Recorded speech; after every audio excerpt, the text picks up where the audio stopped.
Dialogues Concerning Natural Religion, David Hume, Pamphilus to Hermippus.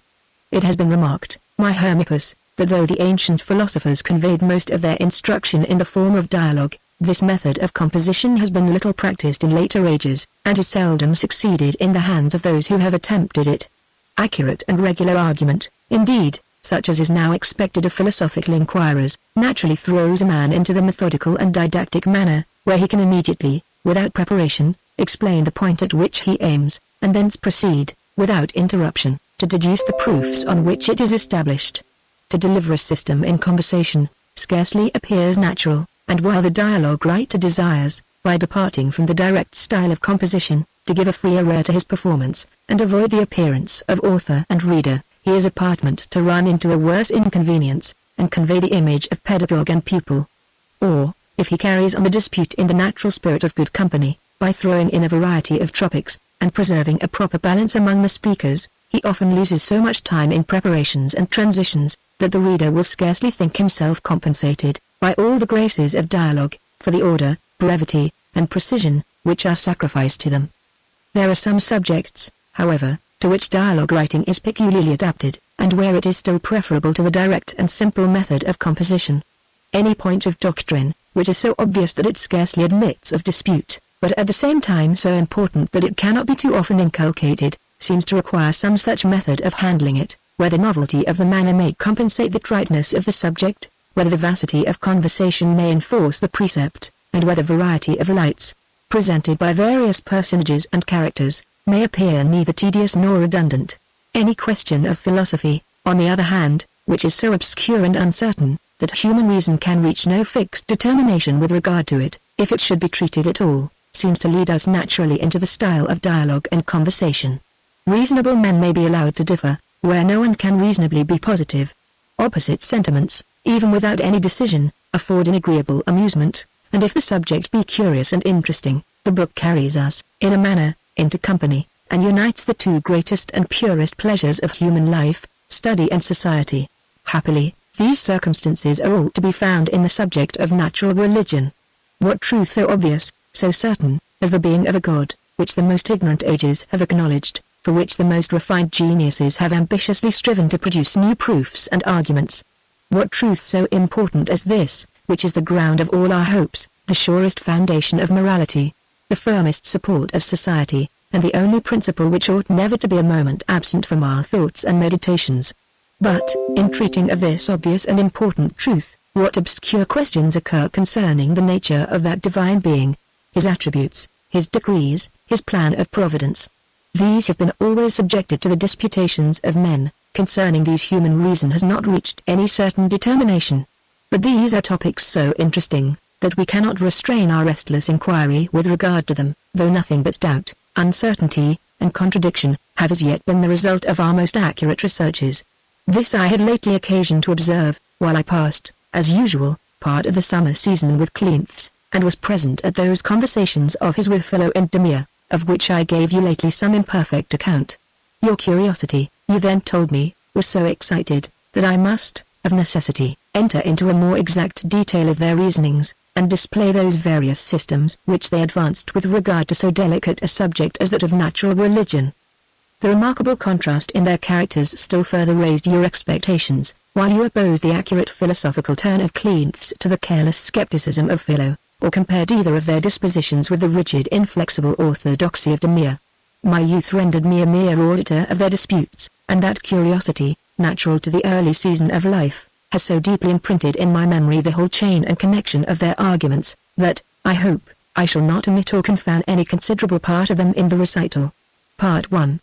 After I joined the company, whom I found sitting in Cleanthes's library, Demea paid Cleanthes some compliments on the great care which he took of my education, and on his unwearied perseverance and constancy in all his friendships. The father of Pamphilus, said he, was your intimate friend, the son is your pupil, and may indeed be regarded as your adopted son, were we to judge by the pains which you bestow in conveying to him every useful branch of literature and science. You are no more wanting, I am persuaded, in prudence, than in industry. I shall, therefore, communicate to you a maxim, which I have observed with regard to my own children, that I may learn how far it agrees with your practice. The method I follow in their education is founded on the saying of an ancient, that students of philosophy ought first to learn logics, then ethics, next physics, last of all the nature of the gods. 1. This science of natural theology, according to him, being the most profound and abstruse of any, required the maturest judgment in its students, and none but a mind enriched with all the other sciences, can safely be entrusted with it. Are you so late, says Philo, in teaching your children the principles of religion? Is there no danger of their neglecting, or rejecting altogether those opinions of which they have heard so little during the whole course of their education? It is only as a science, replied Demea, subjected to human reasoning and disputation, that I postpone the study of natural theology. To season their minds with early piety, is my chief care, and by continual precept and instruction, and I hope to by example, I imprint deeply on their tender minds an habitual reverence for all the principles of religion. While they pass through every other science, I still remark the uncertainty of each part, the eternal disputations of men, the obscurity of all philosophy, and the strange, ridiculous conclusions, which some of the greatest geniuses have derived from the principles of mere human reason. Having thus tamed their mind to a proper submission and self-diffidence, I have no longer any scruple of opening to them the greatest mysteries of religion, nor apprehend any danger from that assuming arrogance of philosophy, which may lead them to reject the most established doctrines and opinions. Your precaution, says Philo, of seasoning your children's minds early with piety, is certainly very reasonable, and no more than is requisite in this profane and irreligious age. But what I chiefly admire in your plan of education, is your method of drawing advantage from the very principles of philosophy and learning, which, by inspiring pride and self-sufficiency, have commonly, in all ages, been found so destructive to the principles of religion. The vulgar, indeed, we may remark, who are unacquainted with science and profound inquiry, observing the endless disputes of the learned, have commonly a thorough contempt for philosophy, and rivet themselves the faster, by that means, in the great points of theology which have been taught them. Those who enter a little into study and inquiry, finding many appearances of evidence in doctrines the newest and the most extraordinary, think nothing too difficult for human reason, and, presumptuously breaking through all fences, profane the inmost sanctuaries of the temple. But Cleanthes will, I hope, agree with me, that, after we have abandoned ignorance, the surest remedy, there is still one expedient left to prevent this profane liberty. Let Demea's principles be improved and cultivated, let us become thoroughly sensible of the weakness, blindness, and narrow limits of human reason, let us duly consider its uncertainty and endless contrarieties, even in subjects of common life and practice, let the errors and deceits of our very senses be set before us, the insuperable difficulties which attend first principles in all systems, the contradictions which adhere to the very ideas of matter, cause and effect, extension, space, time, motion, and in a word, quantity of all kinds, the object of the only science that can fairly pretend to any certainty or evidence. When these topics are displayed in their full light, as they are by some philosophers and almost all divines, who can retain such confidence in this frail faculty of reason as to pay any regard to its determinations in points so sublime, so abstruse, so remote from common life and experience? When the coherence of the parts of a stone, or even that composition of parts which renders it extended, when these familiar objects, I say, are so inexplicable, and contain circumstances so repugnant and contradictory, with what assurance can we decide concerning the origin of worlds, or trace their history from eternity to eternity? While Philo pronounced these words, I could observe a smile in the countenance both of Demea and Cleanthes. That of Demea seemed to imply an unreserved satisfaction in the doctrines delivered, but, in Cleanthes's features, I could distinguish an air of finesse, as if he perceived some raillery or artificial malice in the reasonings of Philo. You propose then, Philo, said Cleanthes, to erect religious faith on philosophical skepticism, and you think, that if certainty or evidence be expelled from every other subject of inquiry, it will all retire to these theological doctrines, and there acquire a superior force and authority. Whether your skepticism be as absolute and sincere as you pretend, we shall learn by and by, when the company breaks up, we shall then see, whether you go out at the door or the window, and whether you really doubt if your body has gravity, or can be injured by its fall, according to popular opinion, derived from our fallacious senses, and more fallacious experience. And this consideration, Demea, may, I think, fairly serve to abate our ill will to this humorous sect of the skeptics. If they be thoroughly in earnest, they will not long trouble the world with their doubts, cavils, and disputes. If they be only in jest, they are, perhaps, bad railers, but can never be very dangerous, either to the state, to philosophy, or to religion. In reality, Philo, continued he, it seems certain, that though a man, in a flush of humor, after intense reflection on the many contradictions and imperfections of human reason, may entirely renounce all belief and opinion, it is impossible for him to persevere in this total skepticism, or make it appear in his conduct for a few hours. External objects press in upon him, passions solicit him, his philosophical melancholy dissipates, and even the utmost violence upon his own temper will not be able, during any time, to preserve the poor appearance of skepticism. And for what reason impose on himself such a violence? This is a point in which it will be impossible for him ever to satisfy himself, consistently with his skeptical principles.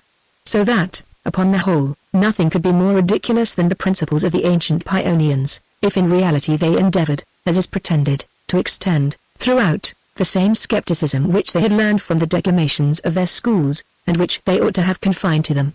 In this view, there appears a great resemblance between the sects of the Stoics and Paionians, though perpetual antagonists, and both of them seem founded on this erroneous maxim, that what a man can perform sometimes, and in some dispositions, he can perform always, and in every disposition.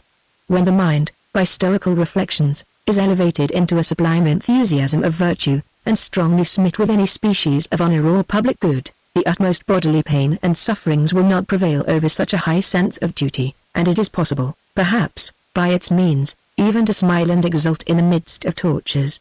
If this sometimes may be the case in fact and reality, much more may a philosopher, in his school, or even in his closet, work himself up to such an enthusiasm, and support in imagination the acutest pain or most calamitous event which he can possibly conceive.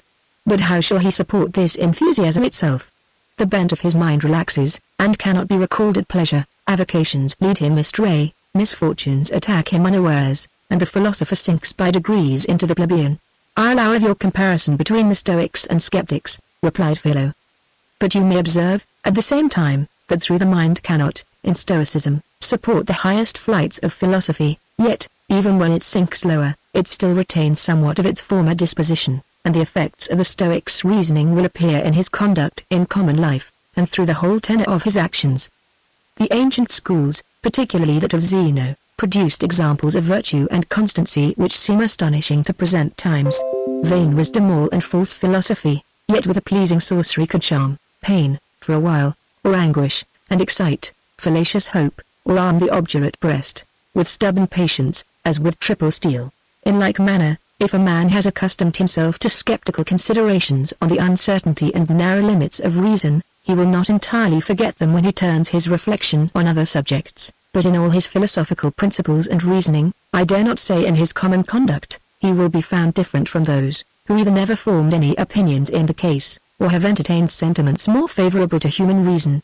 To whatever length anyone may push his speculative principles of skepticism, he must act, I own, and live, and converse, like other men, and for this conduct he is not obliged to give any other reason, than the absolute necessity he lies under of so doing. If he ever carries his speculations further than this necessity constrains him, and philosophizes either on natural or moral subjects, he is allured by a certain pleasure and satisfaction which he finds in employing himself after that manner. He considers besides, that everyone, even in common life, is constrained to have more or less of this philosophy, that from our earliest infancy we make continual advances in forming more general principles of conduct and reasoning, that the larger experience we acquire, and the stronger reason we are endued with, we always render our principles the more general and comprehensive, and that what we call philosophy is nothing but a more regular and methodical operation of the same kind.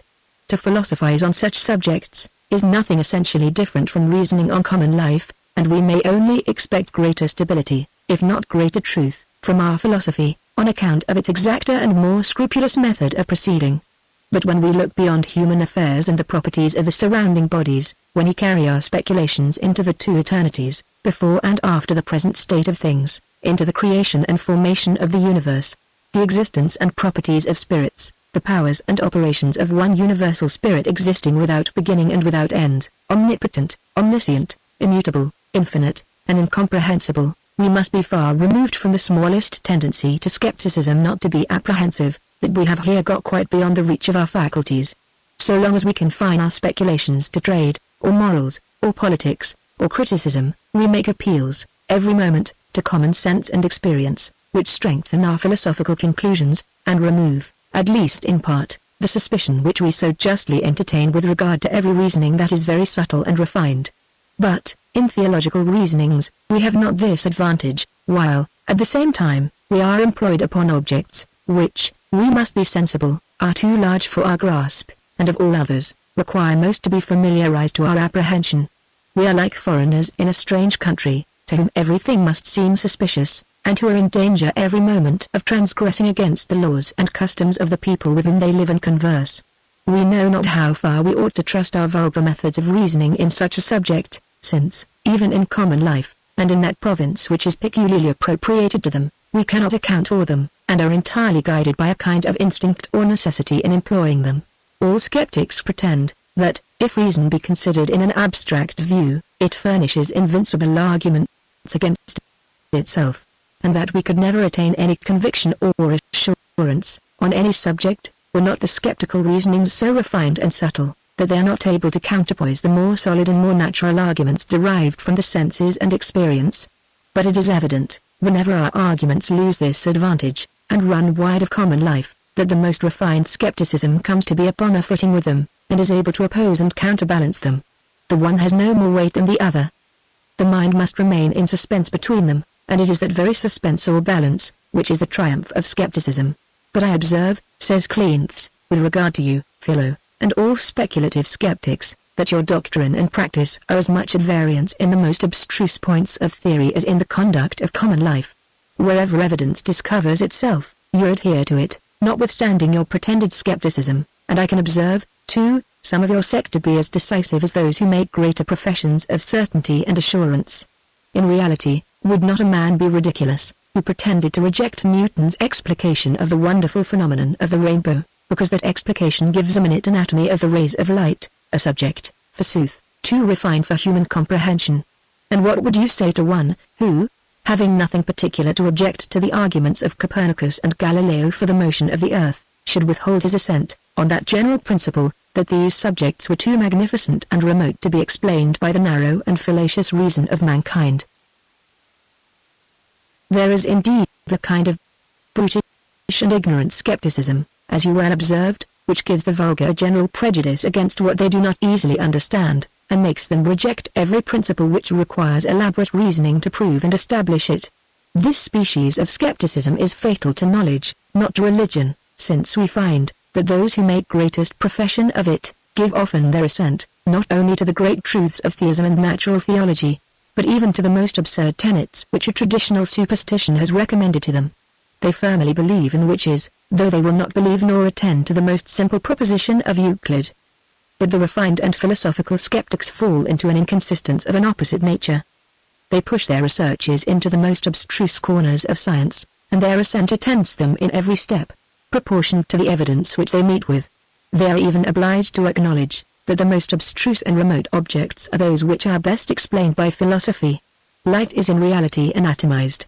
The true system of the heavenly bodies is discovered and ascertained. But the nourishment of bodies by food is still an inexplicable mystery. The cohesion of the parts of matter is still incomprehensible. These skeptics, therefore, are obliged, in every question, to consider each particular evidence apart, and proportion their assent to the precise degree of evidence which occurs. This is their practice in all that natural, mathematical, moral, and political science. And why not the same, I ask, in the theological and religious? Why must conclusions of this nature be alone rejected on the general presumption of the insufficiency of human reason, without any particular discussion of the evidence? Is not such an unequal conduct a plain proof of prejudice and passion? Our senses, you say, are fallacious, our understanding erroneous, our ideas, even of the most familiar objects, extension, duration, motion, full of absurdities and contradictions. You defy me to solve the difficulties, or reconcile the repugnancies which you discover in them. I have not capacity for so great an undertaking, I have not leisure for it, I perceive it to be superfluous. Your own conduct, in every circumstance, refutes your principles, and shows the firmest reliance on all the received maxims of science, morals, prudence, and behavior. I shall never assent to so harsh an opinion as that of a celebrated writer, too, who says, that the skeptics are not a sect of philosophers, they are only a sect of liars. I may, however, affirm, I hope without offense, that they are a sect of jesters or railers.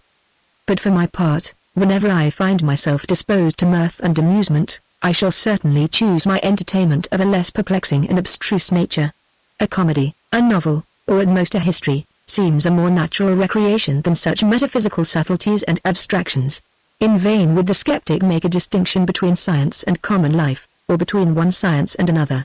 The arguments employed in all, if just, are of a similar nature, and contain the same force and evidence.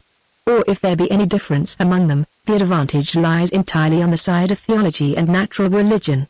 Many principles of mechanics are founded on very abstruse reasoning, yet no man who has any pretensions to science, even no speculative skeptic, pretends to entertain the least doubt with regard to them. The Copernican system contains the most surprising paradox, and the most contrary to our natural conceptions, to appearances, and to our very senses, yet even monks and inquisitors are now constrained to withdraw their opposition to it. And shall Philo, a man of so liberal a genius and extensive knowledge, entertain any general undistinguished scruples with regard to the religious hypothesis, which is founded on the simplest and most obvious arguments, and, unless it meets with artificial obstacles, has such easy access and admission into the mind of man? And here we may observe, continued he, turning himself towards Demea, a pretty curious circumstance in the history of the sciences. After the union of philosophy with the popular religion, upon the first establishment of Christianity, nothing was more usual, among all religious teachers, than declamations against reason, against the senses, against every principle derived merely from human research and inquiry. All the topics of the ancient academics were adopted by the fathers, and thence propagated for several ages in every school and pulpit throughout Christendom. The reformers embraced the same principles of reasoning, or rather declamation, and all panegyrics on the excellency of faith, were sure to be interlarded with some severe strokes of satire against natural reason. A celebrated prelate, 3-2, of the Romish Communion, a man of the most extensive learning, who wrote a demonstration of Christianity, has also composed a treatise, which contains all the cavils of the boldest and the most determined Pyrrhonism. Locke seems to have been the first Christian who ventured openly to assert, that faith was nothing but a species of reason, that religion was only a branch of philosophy, and that a chain of arguments, similar to that which established any truth in morals, politics, or physics, was always employed in discovering all the principles of theology, natural and revealed. The ill use which Bayle and other libertines made of the philosophical skepticism of the fathers and first reformers, still further propagated the judicious sentiment of Mr. Locke, and it is now in a manner avowed, by all pretenders to reasoning and philosophy, that atheist and skeptic are almost synonymous. And as it is certain that no man is in earnest when he professes the latter principle, I would fain hope that there are as few who seriously maintain the former. Don't you remember, said Philo, the excellent saying of Lord Bacon on this head? That a little philosophy, replied Cleanthes, makes a man an atheist, a great deal converts him to religion. That is a very judicious remark too, said Philo. But what I have in my eye is another passage, where, having mentioned David's fool, who said in his heart there is no God, this great philosopher observes, that the atheists nowadays have a double share of folly, for they are not contented to say in their hearts there is no God, but they also utter that impiety with their lips, and are thereby guilty of multiplied indiscretion and imprudence. Such people, though they were ever so much in earnest, cannot, methinks, be very formidable. But though you should rank me in this class of fools, I cannot forbear communicating a remark that occurs to me, from the history of the religious and irreligious skepticism with which you have entertained us. It appears to me, that there are strong symptoms of priestcraft in the whole progress of this affair. During ignorant ages, such as those which followed the dissolution of the ancient schools, the priests perceived, that atheism, deism, or heresy of any kind, could only proceed from the presumptuous questioning of received opinions, and from the belief that human reason was equal to everything. Education had then a mighty influence over the minds of men, and was almost equal in force to those suggestions of the senses and common understanding, by which the most determined skeptic must allow himself to be governed. But at present, when the influence of education is much diminished, and men, from a more open commerce of the world, have learned to compare the popular principles of different nations and ages, our sagacious divines have changed their whole system of philosophy, and taught the language of Stoics, Platonists, and Propatetics, not that of Pionians and academics. If we distrust human reason, we have now no other principle to lead us into religion. Thus, skeptics in one age, dogmatists in another, whichever system best suits the purpose of these reverend gentlemen, in giving them an ascendant over mankind, they are sure to make it their favorite principle, and established tenet. It is very natural, said Cleanthes, for men to embrace those principles, by which they find they can best defend their doctrines, nor need we have any recourse to priestcraft to account for so reasonable an expedient. And, surely nothing can afford a stronger presumption, that any set of principles are true, and ought to be embraced, than to observe that they tend to the confirmation of true religion, and serve to confound the cavils of atheists, libertines, and freethinkers of all denominations. Part 2. I must own, Cleanthes, said Demea, that nothing can more surprise me, than the light in which you have all along put this argument. By the whole tenor of your discourse, one would imagine that you were maintaining the being of a God, against the cavils of atheists and infidels, and were necessitated to become a champion for that fundamental principle of all religion. But this, I hope, is not by any means a question among us. No man at least of common sense, I'm persuaded, ever entertained a serious doubt with regard to a truth so certain and self-evident. The question is not concerning the being, but the nature of God. This, I affirm, from the infirmities of human understanding, to be altogether incomprehensible and unknown to us. The essence of that supreme mind, his attributes, the manner of his existence, the very nature of his duration, these, and every particular which regards so divine a being, are mysterious to men. Finite, weak, and blind creatures, we ought to humble ourselves in his august presence, and, conscious of our frailties, adore in silence his infinite perfections, which eye hath not seen, ear hath not heard, neither hath it entered into the heart of man to conceive. They are covered in a deep cloud from human curiosity. It is profaneness to attempt penetrating through these sacred obscurities. And, next to the impiety of denying his existence, is the temerity of prying into his nature and essence, decrees and attributes. But lest you should think that my piety has here got the better of my philosophy, I shall support my opinion, if it needs any support, by a very great authority. I might cite all the divines, almost, from the foundation of Christianity, who have ever treated of this or any other theological subject, but I shall confine myself, at present, to one equally celebrated for piety and philosophy. It is Father Malebranche, who, I remember, thus expresses himself for: one ought not so much, says he, to call God a spirit, in order to express positively what he is, as in order to signify that he is not matter. He is a being infinitely perfect, of this we cannot doubt. But in the same manner as we ought not to imagine, even supposing him corporeal, that he is clothed with a human body, as the anthropomorphites asserted, under color that figure was the most perfect of any, so, neither ought we to imagine that the Spirit of God has human ideas, or bears any resemblance to our spirit, under color that we know nothing more perfect than a human mind. We ought rather to believe, that as he comprehends the perfections of matter without being material, he comprehends also the perfections of created spirits without being spirit, in the manner we conceive spirit, that his true name is, he that is, or, in other words, being without restriction, all being, the being infinite and universal. After so great an authority, Demea, replied Philo, as that which you have produced, and 1,000 more which you might produce, it would appear ridiculous in me to add my sentiment, or express my approbation of your doctrine.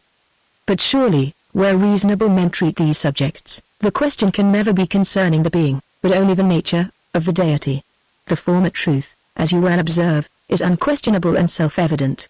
Nothing exists without a cause, and the original cause of this universe, whatever it be, we call God, and piously ascribe to him every species of perfection. Whoever scruples this fundamental truth, deserves every punishment which can be inflicted among philosophers, to wit, the greatest ridicule, contempt, and disapprobation.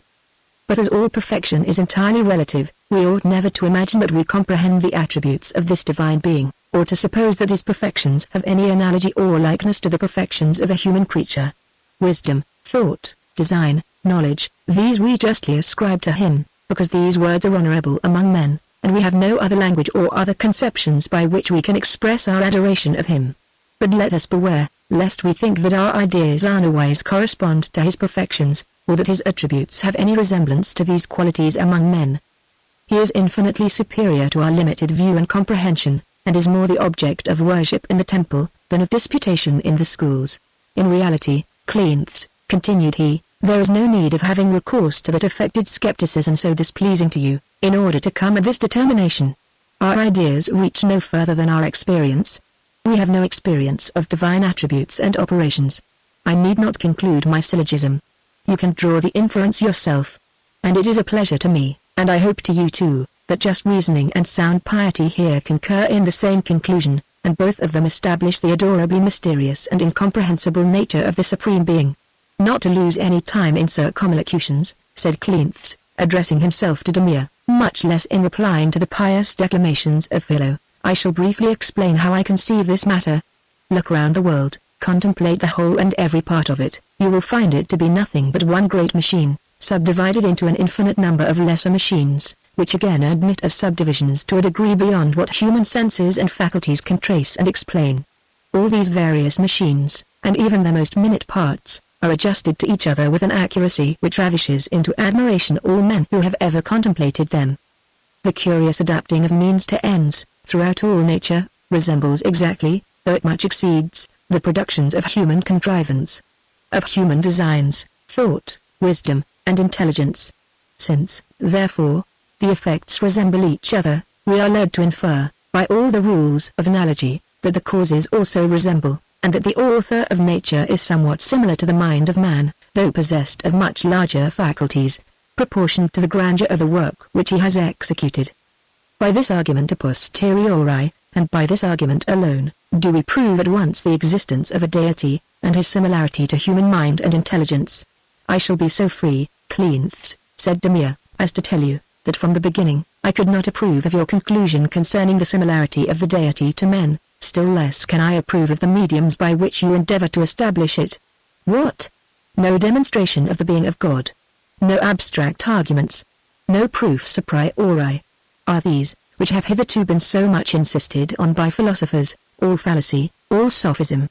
Can we reach no further in this subject than experience and probability? I will not say that this is betraying the cause of a deity, but surely, by this affected candor, you give advantages to atheists, which they never could obtain by the mere dint of argument and reasoning. What I chiefly scruple in this subject, said Philo, is not so much that all religious arguments are by Cleanthes reduced to experience, as that they appear not to be even the most certain and irrefragable of that inferior kind. That a stone will fall, that fire will burn, that the earth has solidity, we have observed 1,000 times, and when any new instance of this nature is presented, we draw without hesitation the accustomed inference. The exact similarity of the cases gives us a perfect assurance of a similar event, and a stronger evidence is never desired nor sought after. But wherever you depart, in the least, from a similarity of the cases, you diminish proportionably the evidence, and may at last bring it to a very weak analogy, which is confessedly liable to error and uncertainty. After having experienced the circulation of the blood in human creatures, we make no doubt that it takes place in Titius and Mevius. But from its circulation in frogs and fishes, it is only a presumption, though a strong one, from analogy, that it takes place in men and other animals. The analogical reasoning is much weaker, when we infer the circulation of the sap in vegetables from our experience that the blood circulates in animals, and those, who hastily followed that imperfect analogy, are found, by more accurate experiments, to have been mistaken. If we see a house, Cleanthes, we conclude, with the greatest certainty, that it had an architect or builder, because this is precisely that species of effect which we have experienced to proceed from that species of cause. But surely you will not affirm, that the universe bears such a resemblance to a house, that we can with the same certainty infer a similar cause, or that the analogy is here entire and perfect. The dissimilitude is so striking, that the utmost you can here pretend to is a guess, a conjecture, a presumption concerning a similar cause, and how that pretension will be received in the world, I leave you to consider. It would surely be very ill received, replied Cleanthes, and I should be deservedly blamed and detested, did I allow, that the proofs of a deity amounted to no more than a guess or conjecture. But is the whole adjustment of means to ends in a house and in the universe so slight a resemblance? The economy of final causes? The order, proportion, and arrangement of every part? Steps of a stair are plainly contrived, that human legs may use them in mounting, and this inference is certain and infallible. Human legs are also contrived for walking and mounting, and this inference, I allow, is not altogether so certain, because of the dissimilarity which you remark, but does it, therefore, deserve the name only of presumption or conjecture? Good God! Cried Demea, interrupting him, where are we? Zealous defenders of religion allow, that the proofs of a deity fall short of perfect evidence.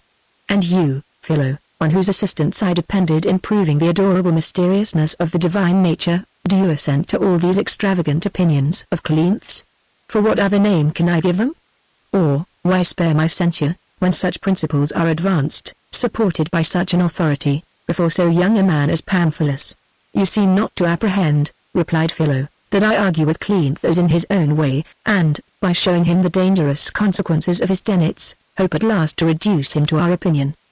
But what sticks most with you, I observe, is the representation which Cleanth has made of the argument a posteriori, and finding that that argument is likely to escape your hold and vanish into air, you think it so disguised, that you can scarcely believe it to be set in its true light. Now, however much I may dissent, in other respects, from the dangerous principles of Cleanth, I must allow that he has fairly represented that argument, and I shall endeavor so to state the matter to you, that you will entertain no further scruples with regard to it. Were a man to abstract from everything which he knows or has seen, he would be altogether incapable, merely from his own ideas, to determine what kind of scene the universe must be, or to give the preference to one state or situation of things above another. For as nothing which he clearly conceives could be esteemed impossible or implying a contradiction, every chimera of his fancy would be upon an equal footing, nor could he assign any just reason why he adheres to one idea or system, and rejects the others which are equally possible. Again, after he opens his eyes, and contemplates the world as it really is, it would be impossible for him at first to assign the cause of any one event, much less of the whole of things, or of the universe. He might set his fancy a-rambling, and she might bring him in an infinite variety of reports and representations. These would all be possible, but being all equally possible, he would never of himself give a satisfactory account for his preferring one of them to the rest. Experience alone can point out to him the true cause of any phenomenon. Now, according to this method of reasoning, it follows, and is, indeed, tacitly allowed by Cleanth as himself, that order, arrangement, or the adjustment of final causes, is not of itself any proof of design, but only so far as it has been experienced to proceed from that principle. For aught we can know a priori, matter may contain the source or spring of order originally within itself, as well as mind does, and there is no more difficulty in conceiving, that the several elements, from an internal unknown cause, may fall into the most exquisite arrangement, than to conceive that their ideas, in the great universal mind, from a like internal unknown cause, fall into that arrangement. The equal possibility of both these suppositions is allowed. But, by experience, we find, according to Cleanth, that there is a difference between them. Throw several pieces of steel together, without shape or form, they will never arrange themselves so as to compose a watch. Stone, and mortar, and wood, without an architect, never erect a house. But the ideas in a human mind, we see, by an unknown, inexplicable economy, arrange themselves so as to form the plan of a watch or house. Experience, therefore, proves that there is an original principle of order in mind, not in matter. From similar effects we infer similar causes. The adjustment of means to ends is alike in the universe, as in a machine of human contrivance. The causes, therefore, must be resembling. I was from the beginning scandalized, I must own, with this resemblance, which is asserted, between the deity and human creatures, and must conceive it to imply such a degradation of the Supreme Being as no sound theist could endure. With your assistance, therefore, I shall endeavor to defend what you justly call the adorable mysteriousness of the divine nature, and shall refute this reasoning of Cleanth's, provided he allows that I have made a fair representation of it. When Cleanth had assented, Philo, after a short pause, proceeded in the following manner: that all inferences, Cleanth's, concerning fact, are founded on experience, and that all experimental reasonings are founded on the supposition that similar causes prove similar effects, and similar effects similar causes. I shall not at present much dispute with you. But observe, I entreat you, with what extreme caution all just reasoners proceed in the transferring of experiments to similar cases. Unless the cases be exactly similar, they repose no perfect confidence in applying their past observation to any particular phenomenon. Every alteration of circumstances occasions a doubt concerning the event, and it requires new experiments to prove certainly that the new circumstances are of no moment or importance. A change in bulk, situation, arrangement, age, disposition of the air, or surrounding bodies, any of these particulars may be attended with the most unexpected consequences, and unless the objects be quite familiar to us, it is the highest temerity to expect with assurance, after any of these changes, an event similar to that which before fell under our observation. The slow and deliberate steps of philosophers here, if anywhere, are distinguished from the precipitate march of the vulgar, who, hurried on by the smallest similitude, are incapable of all discernment or consideration. But can you think, Cleanthes, that your usual phlegm and philosophy have been preserved in so wide a step as you have taken, when you compared to the universe houses, ships, furniture, machines, and, from their similarity in some circumstances, inferred a similarity in their causes? Thought, design, intelligence, such as we discover in men and other animals, is no more than one of the springs and principles of the universe, as well as heat or cold, attraction or repulsion, and 100 others, which fall under daily observation. It is an active cause, by which some particular parts of nature, we find, produce alterations on other parts. But can a conclusion, with any propriety, be transferred from parts to the whole? Does not the great disproportion bar all comparison and inference? From observing the growth of a hair, can we learn anything concerning the generation of a man? Would the manner of a leaf's blowing, even though perfectly known, afford us any instruction concerning the vegetation of a tree? But, allowing that we were to take the operations of one part of nature upon another, for the foundation of our judgment concerning the origin of the whole, which never can be admitted, yet why select so minute, so weak, so bounded a principle, as the reason and design of animals is found to be upon this planet? What peculiar privilege has this little agitation of the brain which we call thought, that we must thus make it the model of the whole universe? Our partiality in our own favor does indeed present it on all occasions, but sound philosophy ought carefully to guard against so natural an illusion.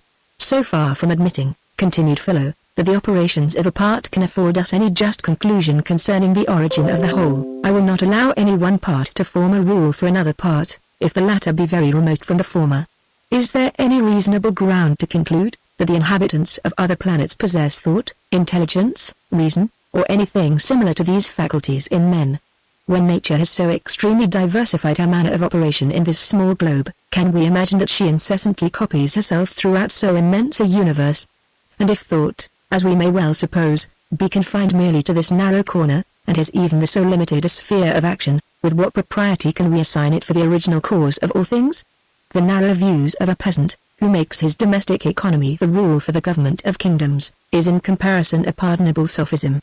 But were we ever so much assured, that a thought and reason, resembling the human, were to be found throughout the whole universe, and were its activity elsewhere vastly greater and more commanding than it appears in this globe, yet I cannot see, why the operations of a world constituted, arranged, adjusted, can with any propriety be extended to a world which is in its embryo state, and is advancing towards that constitution and arrangement.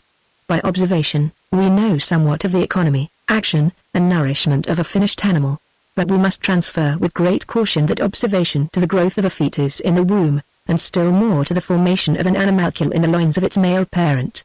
Nature, we find, even from our limited experience, possesses an infinite number of springs and principles, which incessantly discover themselves on every change of her position and situation.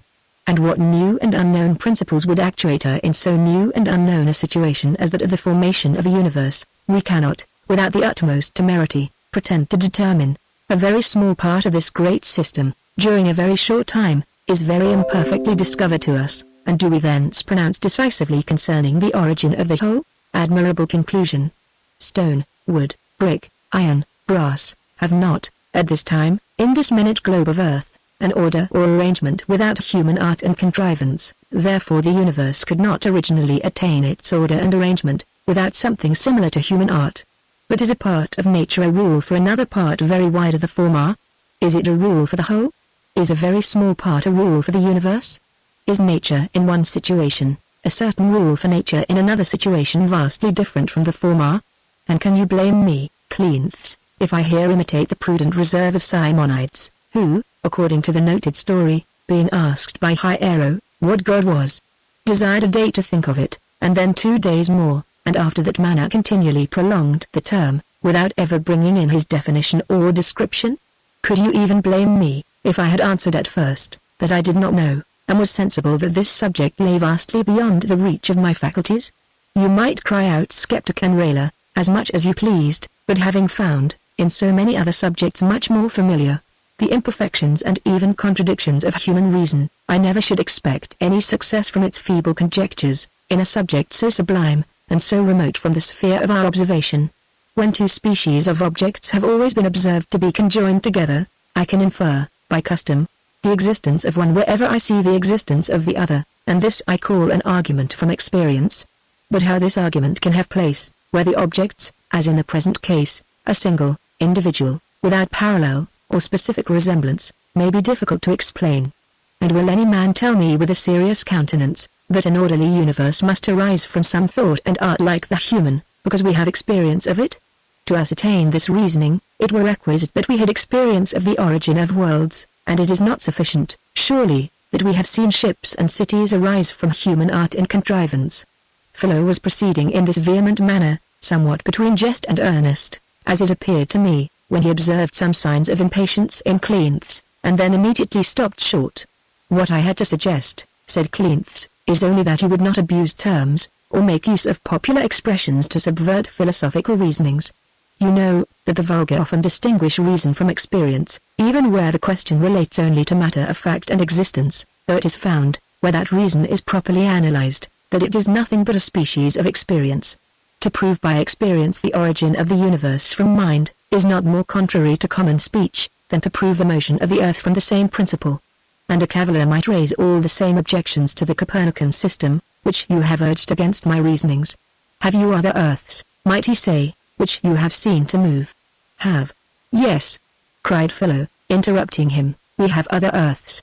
Is not the moon another earth, which we see to turn round its center? Is not Venus another earth, where we observe the same phenomenon? And not the revolutions of the sun also a confirmation, from analogy, of the same theory? All the planets, are they not earths, which revolve about the sun? And not the satellites moons, which move round Jupiter and Saturn, and along with these primary planets round the sun? These analogies and resemblances, with others which I have not mentioned, are the sole proofs of the Copernican system, and to you it belongs to consider, whether you have any analogies of the same kind to support your theory. In reality, Cleanthes, continued he, the modern system of astronomy is now so much received by all inquirers, and has become so essential a part even of our earliest education, that we are not commonly very scrupulous in examining the reasons upon which it is founded. It is now become a matter of mere curiosity to study the first writers on that subject, who had the full force of prejudice to encounter, and were obliged to turn their arguments on every side in order to render them popular and convincing.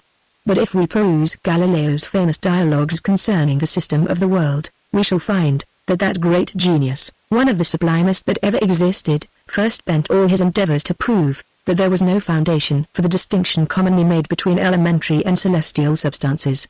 The schools, proceeding from the illusions of sense, had carried this distinction very far, and had established the latter substances to be ungenerable, incorruptible, unalterable, impassible, and had assigned all the opposite qualities to the former.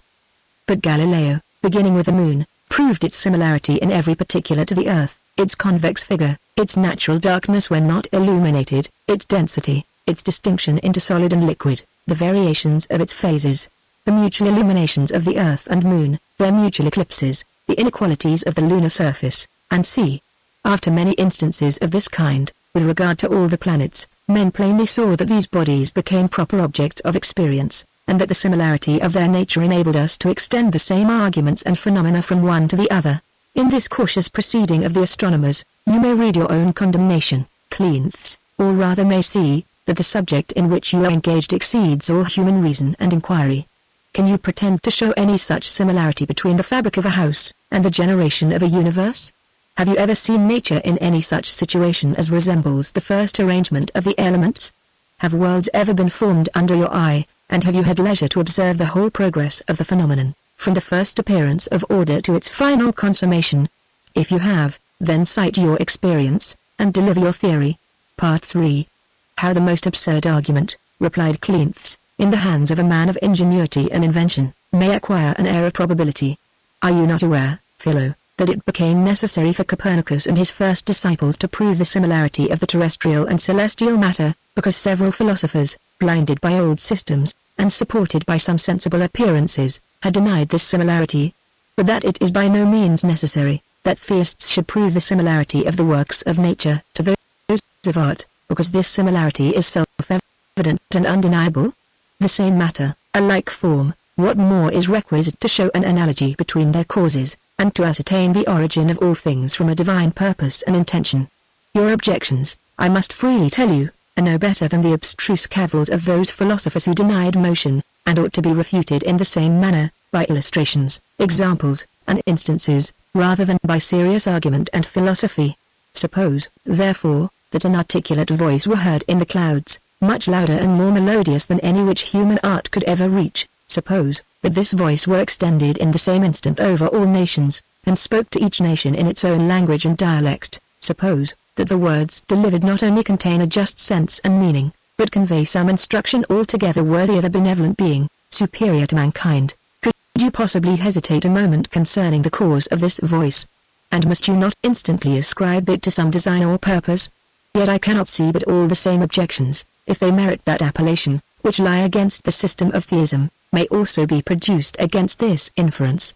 Might you not say, that all conclusions concerning fact were founded on experience, that when we hear an articulate voice in the dark, and thence infer a man, it is only the resemblance of the effects which leads us to conclude that there is a like resemblance in the cause, but that this extraordinary voice, by its loudness, extent, and flexibility to all languages, bears so little analogy to any human voice, that we have no reason to suppose any analogy in their causes, and consequently, that a rational, wise, coherent speech proceeded, you know not whence, from some accidental whistling of the winds, not from any divine reason or intelligence?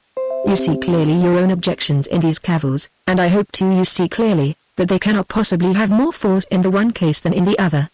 But to bring the case still nearer the present one of the universe, I shall make two suppositions, which imply not any absurdity or impossibility. Suppose that there is a natural, universal, invariable language, common to every individual of the human race, and that books are natural productions, which perpetuate themselves in the same manner with animals and vegetables, by descent and propagation. Several expressions of our passions contain a universal language. All brute animals have a natural speech, which, however limited, is very intelligible to their own species. And as there are infinitely fewer parts and less contrivance in the finest composition of eloquence, than in the coarsest organized body, the propagation of an Iliad or Aeneid is an easier supposition than that of any plant or animal.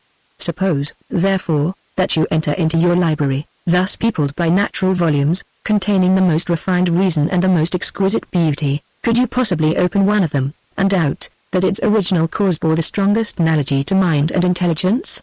When it reasons and discourses, when it expostulates, argues, and enforces its views and topics, when it applies sometimes to the pure intellect, sometimes to the affections, when it collects, disposes, and adorns every consideration suited to the subject, could you persist in asserting that all this, at the bottom, had really no meaning, and that the first formation of this volume in the loins of its original parent proceeded not from thought and design?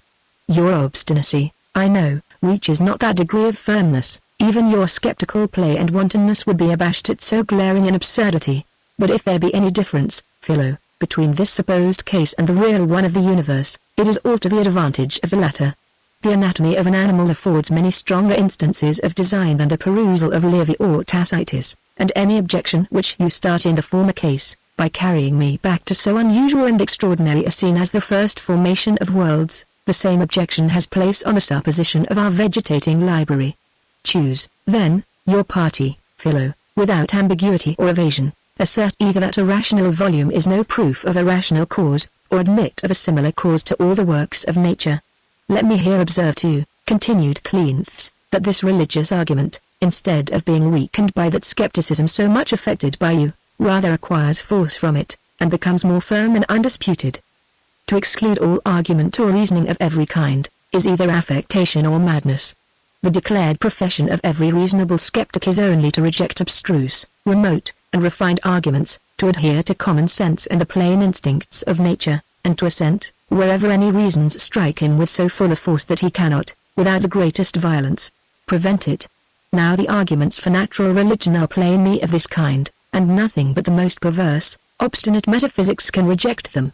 Consider, anatomize the eye, survey its structure and contrivance, and tell me, from your own feeling, if the idea of a contriver does not immediately flow in upon you with a force like that of sensation. The most obvious conclusion, surely, is in favor of design, and it requires time, reflection, and study, to summon up those frivolous, though abstruse objections, which can support infidelity. Who can behold the male and female of each species, the correspondence of their parts and instincts, their passions, and whole course of life before and after generation, but must be sensible that the propagation of the species is intended by nature. Millions and millions of such instances present themselves through every part of the universe, and no language can convey a more intelligible irresistible meaning than the curious adjustment of final causes. To what degree, therefore, of blind dogmatism must one have attained, to reject such natural and such convincing arguments? Some beauties in writing we may meet with, which seem contrary to rules, and which gain the affections, and animate the imagination, in opposition to all the precepts of criticism, and to the authority of the established masters of art. And if the argument for theism be, as you pretend, contradictory to the principles of logic, its universal, its irresistible influence proves clearly that there may be arguments of a like irregular nature. Whatever cavils may be urged, an orderly world, as well as a coherent, articulate speech, will still be received as an incontestable proof of design and intention. It sometimes happens, I own, that the religious arguments have not their due influence on an ignorant savage and barbarian, not because they are obscure and difficult, but because he never asks himself any question with regard to them. Whence arises the curious structure of an animal? From the copulation of its parents. And these whence? From their parents? A few removes set the objects at such a distance, that to him they are lost in darkness and confusion, nor is he actuated by any curiosity to trace them further. But this is neither dogmatism nor skepticism, but stupidity, a state of mind very different from your sifting, inquisitive disposition, my ingenious friend. You can trace causes from effects, you can compare the most distant and remote objects, and your greatest errors proceed not from barrenness of thought and invention, but from too luxuriant a fertility, which suppresses your natural good sense, by a profusion of unnecessary scruples and objections. Here I could observe, Hermippus, that Philo was a little embarrassed and confounded, but while he hesitated in delivering an answer, luckily for him, Demea broke in upon the discourse, and saved his countenance. Your instance, Cleanthes, said he, drawn from books and language, being familiar, has, I confess, so much more force on that account, but is there not some danger too in this very circumstance, and may it not render us presumptuous, by making us imagine we comprehend the deity, and have some adequate idea of his nature and attributes? When I read a volume, I enter into the mind and intention of the author, I become him, in a manner, for the instant, and have an immediate feeling and conception of those ideas which revolved in his imagination while employed in that composition. But so near an approach we never surely can make to the deity. His ways are not our ways. His attributes are perfect, but incomprehensible. And this volume of nature contains a great and inexplicable riddle, more than any intelligible discourse or reasoning. The ancient Platonists, you know, were the most religious and devout of all the pagan philosophers, yet many of them, particularly Plotinus, expressly declare that intellect or understanding is not to be ascribed to the deity, and that our most perfect worship of him consists, not in acts of veneration, reverence, gratitude, or love, but in a certain mysterious self-annihilation, or total extinction of all our faculties. These ideas are, perhaps, too far stretched, but still it must be acknowledged, that, by representing the deity as so intelligible and comprehensible, and so similar to a human mind, we are guilty of the grossest and the most narrow partiality, and make ourselves the model of the whole universe. All the sentiments of the human mind, gratitude, resentment, love, friendship, approbation, blame, pity, emulation, envy, have a plain reference to the state and situation of man, and are calculated for preserving the existence and promoting the activity of such a being in such circumstances. It seems, therefore, unreasonable to transfer such sentiments to a supreme existence, or to suppose him actuated by them, and the phenomena besides of the universe will not support us in such a theory. All our ideas, derived from the senses, are confessedly false and elusive, and cannot therefore be supposed to have place in a supreme intelligence, and as the ideas of internal sentiment, added to those of the external senses, compose the whole furniture of human understanding, we may conclude that none of the materials of thought are in any respect similar in the human and in the divine intelligence. Now, as to the manner of thinking, how can we make any comparison between them, or suppose them any wise resembling? Our thought is fluctuating, uncertain, fleeting, successive, and compounded, and were we to remove these circumstances, we absolutely annihilate its essence, and it would in such a case be an abuse of terms to apply to it the name of thought or reason. At least if it appear more pious and respectful, as it really is, still to retain these terms, when we mention the Supreme Being, we ought to acknowledge that their meaning, in that case, is totally incomprehensible, and that the infirmities of our nature do not permit us to reach any ideas which in the least correspond to the ineffable sublimity of the divine attributes. Part 4. It seems strange to me, said Cleanthes, that you, Demea, who are so sincere in the cause of religion, should still maintain the mysterious, incomprehensible nature of the deity, and should insist so strenuously that he has no manner of likeness or resemblance to human creatures. The deity, I can readily allow, possesses many powers and attributes of which we can have no comprehension, but if our ideas, so far as they go, be not just, and adequate, and correspondent to his real nature, I know not what there is in this subject worth insisting on. Is the name, without any meaning, of such mighty importance? Or how do you mystics, who maintain the absolute incomprehensibility of the deity, differ from skeptics or atheists, who assert that the first cause of all is unknown and unintelligible? Their temerity must be very great, if, after rejecting the production by a mind, I mean a mind resembling the human, for I know of no other, they pretend to assign, with certainty, any other specific intelligible cause, and their conscience must be very scrupulous indeed, if they refuse to call the universal unknown cause a god or deity, and to bestow on him as many sublime eulogies and unmeaning epithets as you shall please to require of them.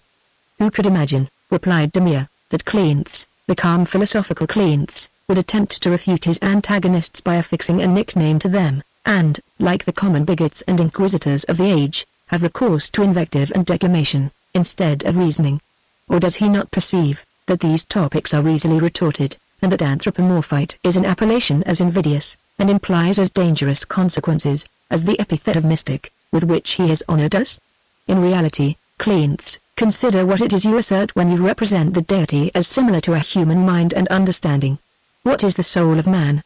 A composition of various faculties, passions, sentiments, ideas, united, indeed, into one self or person, but still distinct from each other. When it reasons, the ideas, which are the parts of its discourse, arrange themselves in a certain form or order, which is not preserved entire for a moment, but immediately gives place to another arrangement. New opinions, new passions, new affections, new feelings arise, which continually diversify the mental scene, and produce in it the greatest variety and the most rapid succession imaginable. How is this compatible with that perfect immutability and simplicity which all true theists ascribe to the deity? By the same act, say they, he sees past, present, and future, his love and hatred, his mercy and justice, are one individual operation, he is entire in every point of space, and complete in every instant of duration. No succession, no change, no acquisition, no diminution. What he is implies not in it any shadow of distinction or diversity. And what he is this moment he ever has been, and ever will be, without any new judgment, sentiment, or operation.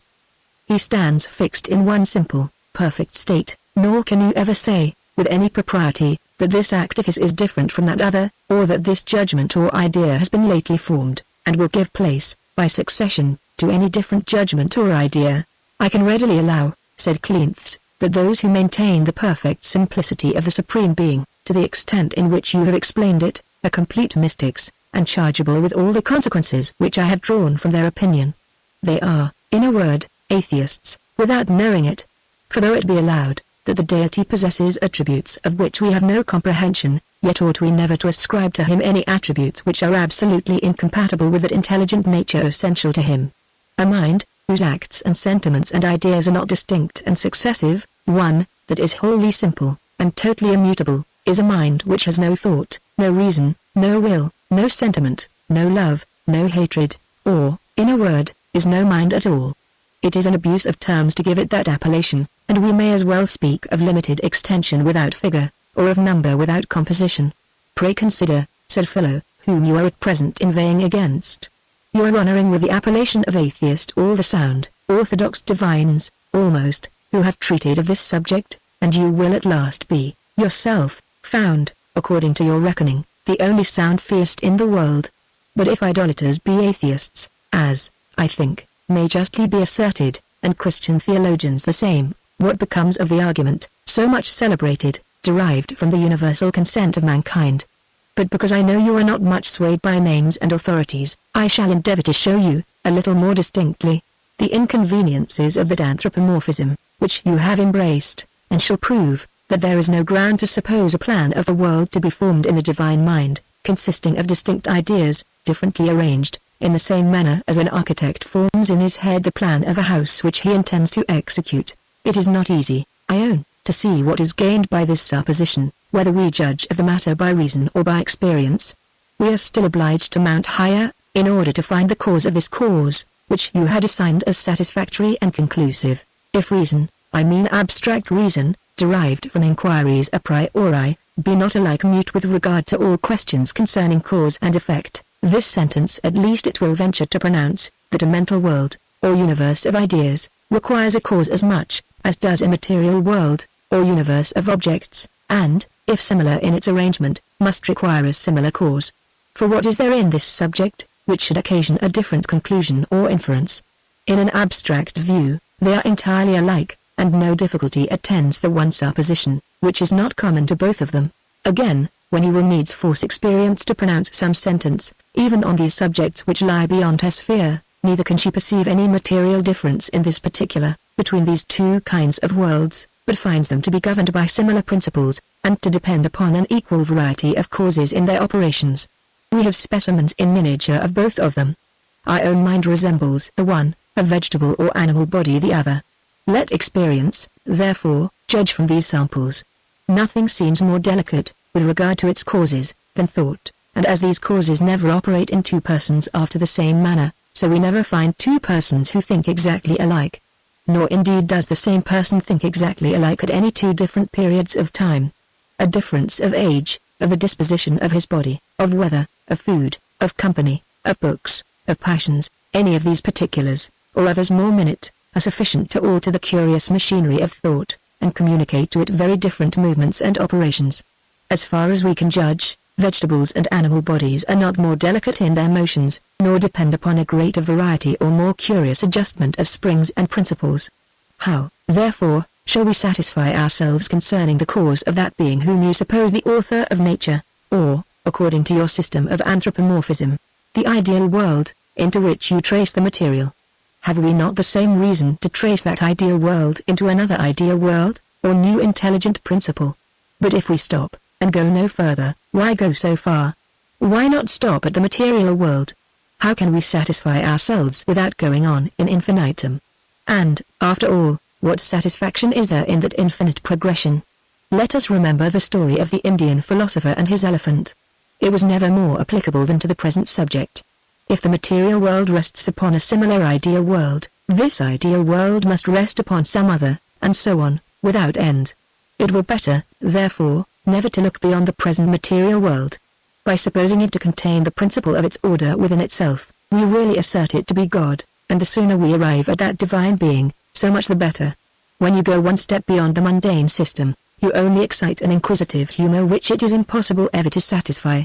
To say, that the different ideas which compose the reason of the Supreme Being, fall into order of themselves, and by their own nature, is really to talk without any precise meaning. If it has a meaning, I would fain know, why it is not as good sense to say, that the parts of the material world fall into order of themselves and by their own nature. Can the one opinion be intelligible, while the other is not so? We have, indeed, experience of ideas which fall into order of themselves, and without any known cause. But, I am sure, we have a much larger experience of matter which does the same, as, in all instances of generation and vegetation, where the accurate analysis of the cause exceeds all human comprehension. We have also experience, or particular systems of thought and of matter which have no order, of the first in madness, of the second in corruption. Why, then, should we think, that order is more essential to one than the other? And if it requires a cause in both, what do we gain by your system, in tracing the universe of objects into a similar universe of ideas? The first step which we make leads us on forever. It were, therefore, wise in us to limit all our inquiries to the present world, without looking further. No satisfaction can ever be attained by these speculations, which so far exceed the narrow bounds of human understanding. It was usual with the Propatetics, you know, Cleanths, when the cause of any phenomenon was demanded, to have recourse to their faculties or occult qualities, and to say, for instance, that bread nourished by its nutritive faculty, and sinner purged by its purgative. But it has been discovered, that this subterfuge was nothing but the disguise of ignorance, and that these philosophers, though less ingenious, really said the same thing with the skeptics or the vulgar, who fairly confessed that they knew not the cause of these phenomena. In like manner, when it is asked, What cause produces order in the ideas of the Supreme Being? Can any other reason be assigned by you, anthropomorphites, than that it is a rational faculty, and that such is the nature of the deity? But why a similar answer will not be equally satisfactory in accounting for the order of the world, without having recourse to any such intelligent creator as you insist on, may be difficult to determine.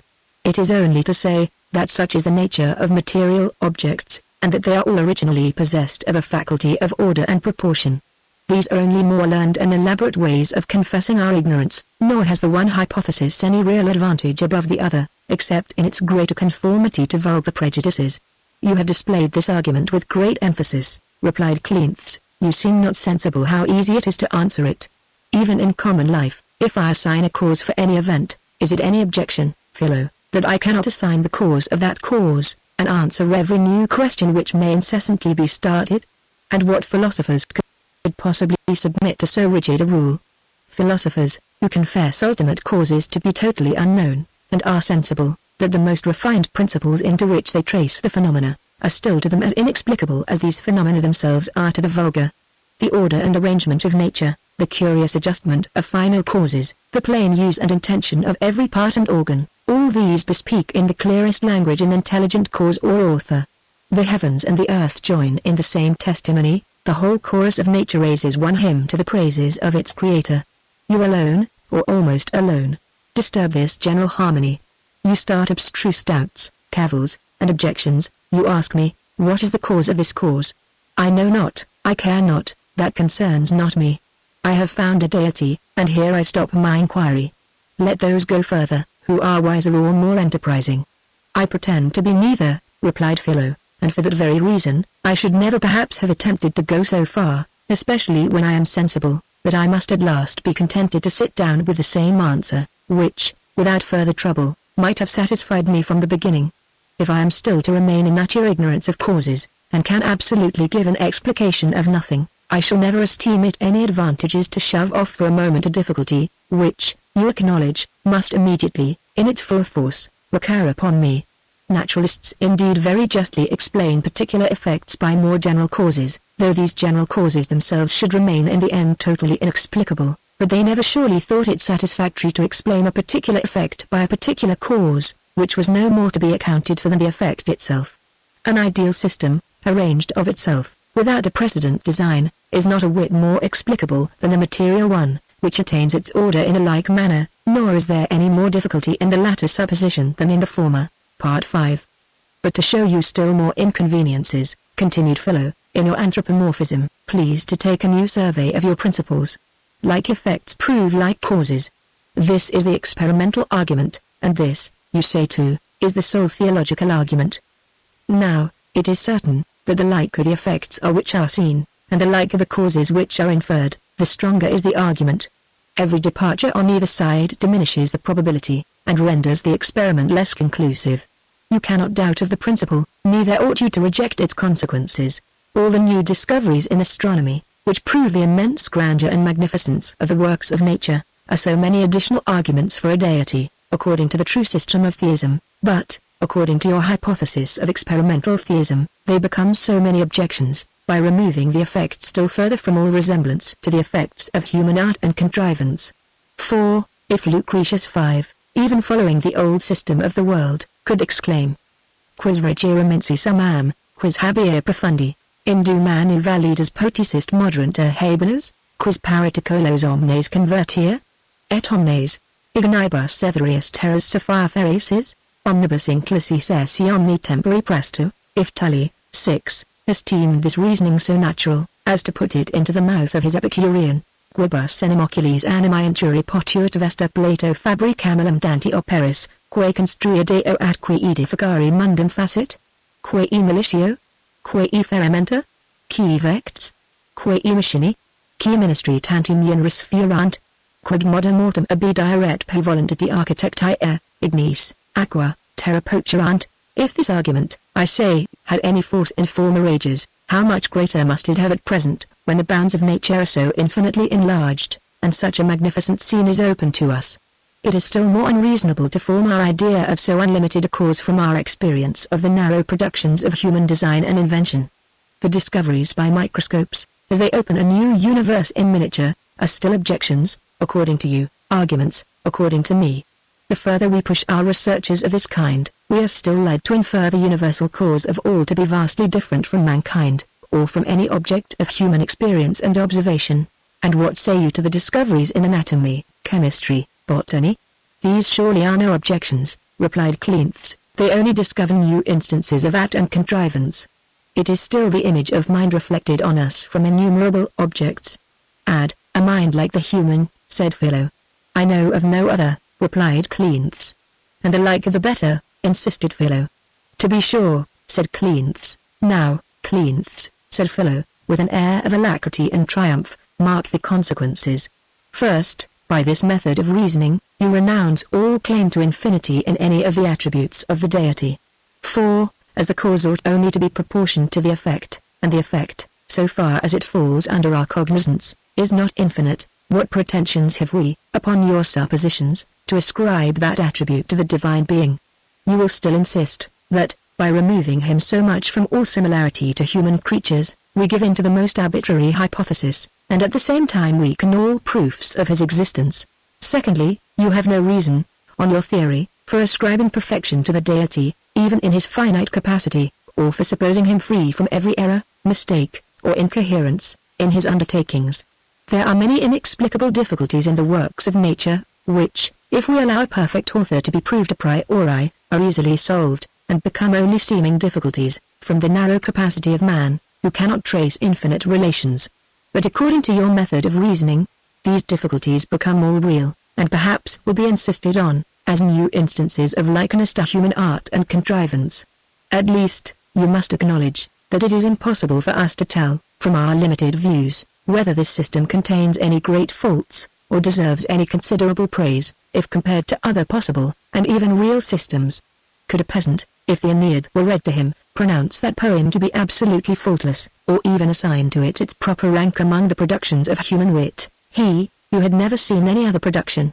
But were this world ever so perfect a production, it must still remain uncertain, whether all the excellences of the work can justly be ascribed to the workman. If we survey a ship, what an exalted idea must we form of the ingenuity of the carpenter who framed so complicated, useful, and beautiful a machine. And what surprise must we feel, when we find him a stupid mechanic, who imitated others, and copied an art, which, through a long succession of ages, after multiplied trials, mistakes, corrections, deliberations, and controversies, had been gradually improving. Many worlds might have been botched and bungled, throughout an eternity, ere this system was struck out, much labor lost, many fruitless trials made, and a slow, but continued improvement carried on during infinite ages in the art of world-making. In such subjects, who can determine, where the truth, nay, who can conjecture where the probability lies, amidst a great number of hypotheses which may be proposed, and a still greater which may be imagined? And what shadow of an argument, continued Philo, can you produce, from your hypothesis, to prove the unity of the deity? A great number of men join in building a house or ship, in rearing a city, in framing a commonwealth. Why may not several deities combine in contriving and framing a world? This is only so much greater similarity to human affairs. By sharing the work among several, we may so much further limit the attributes of each, and get rid of that extensive power and knowledge, which must be supposed in one deity, and which, according to you, can only serve to weaken the proof of his existence. And if such foolish, such vicious creatures as man, can yet often unite in framing and executing one plan, how much more those deities or demons, whom we may suppose several degrees more perfect. To multiply causes without necessity, is indeed contrary to true philosophy, but this principle applies not to the present case. Were one deity antecedently proved by your theory, who were possessed of every attribute requisite to the production of the universe, it would be needless, I own, though not absurd, to suppose any other deity existent. But while it is still a question, whether all these attributes are united in one subject, or dispersed among several independent beings, by what phenomena in nature can we pretend to decide the controversy?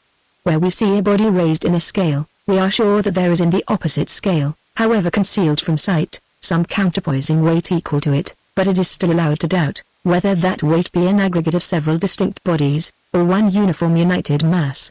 And if the weight requisite very much exceeds anything which we have ever seen conjoined in any single body, the former supposition becomes still more probable and natural.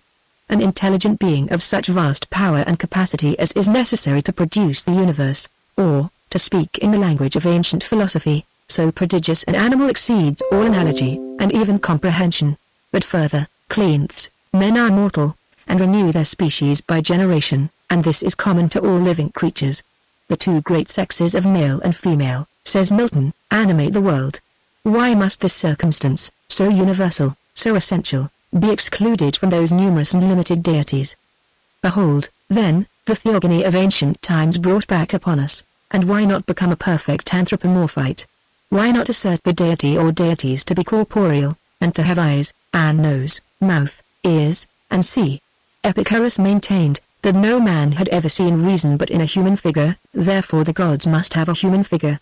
And this argument, which is deservedly so much ridiculed by Cicero, becomes, according to you, solid and philosophical. In a word, cleanths, a man who follows your hypothesis is able perhaps to assert, or conjecture, that the universe, sometime, arose from something like design, but beyond that position he cannot ascertain one single circumstance, and is left afterwards to fix every point of his theology by the utmost license of fancy and hypothesis.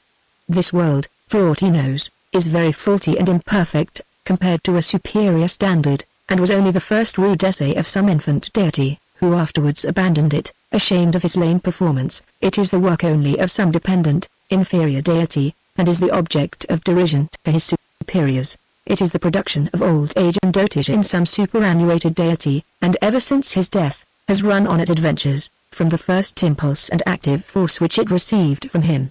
You justly give signs of horror, Demea, at these strange suppositions, but these, and 1,000 more of the same kind, are Cleanthes's suppositions, not mine.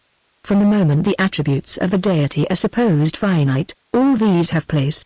And I cannot, for my part, think that so wild and unsettled a system of theology is, in any respect, preferable to none at all. These suppositions I absolutely disown, cried Cleanths. They strike me, however, with no horror, especially when proposed in that rambling way in which they drop from you. On the contrary, they give me pleasure, when I see, that, by the utmost indulgence of your imagination, you never get rid of the hypothesis of design in the universe, but are obliged at every turn to have recourse to it.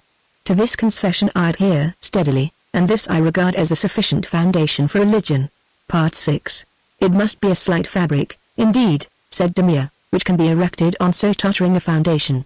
While we are uncertain whether there is one deity or many, whether the deity or deities, to whom we owe our existence, be perfect or imperfect, subordinate or supreme, dead or alive, what trust or confidence can we repose in them?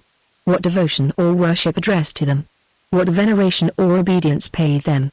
To all the purposes of life the theory of religion becomes altogether useless, and even with regard to speculative consequences, its uncertainty, according to you, must render it totally precarious and unsatisfactory. To render it still more unsatisfactory, said Philo, there occurs to me another hypothesis, which must acquire an air of probability from the method of reasoning so much insisted on by Cleanths. That like effects arise from like causes, this principle he supposes the foundation of all religion. But there is another principle of the same kind, no less certain, and derived from the same source of experience, that where several known circumstances are observed to be similar, the unknown will also be found similar. Thus, if we see the limbs of a human body, we conclude that it is also attended with a human head, though hid from us. Thus, if we see, through a chink in the wall, a small part of the sun, we conclude, that, were the wall removed, we should see the whole body. In short, this method of reasoning is so obvious and familiar, that no scruple can ever be made with regard to its solidity. Now, if we survey the universe, so far as it falls under our knowledge, it bears a great resemblance to an animal or organized body, and seems actuated with a like principle of life and motion. A continual circulation of matter in it produces no disorder, a continual waste in every part is incessantly repaired, the closest sympathy is perceived throughout the entire system, and each part or member, in performing its proper offices, operates both to its own preservation and to that of the whole. The world, therefore, I infer, is an animal, and the deity is the soul of the world, actuating it, and actuated by it. You have too much learning, Cleanths, to be at all surprised at this opinion, which, you know, was maintained by almost all the theists of antiquity, and chiefly prevails in their discourses and reasonings. For though, sometimes, the ancient philosophers reason from final causes, as if they thought the world the workmanship of God, yet it appears rather their favorite notion to consider it as his body, whose organization renders it subservient to him. And it must be confessed, that, as the universe resembles more a human body than it does the works of human art and contrivance, if our limited analogy could ever, with any propriety, be extended to the whole of nature, the inference seems juster in favor of the ancient than the modern theory. There are many other advantages, too, in the former theory, which recommended it to the ancient theologians. Nothing more repugnant to all their notions, because nothing more repugnant to common experience, than mind without body, a mere spiritual substance, which fell not under their senses nor comprehension, and of which they had not observed one single instance throughout all nature. Mind and body they knew, because they felt both, an order, arrangement, organization, or internal machinery, in both.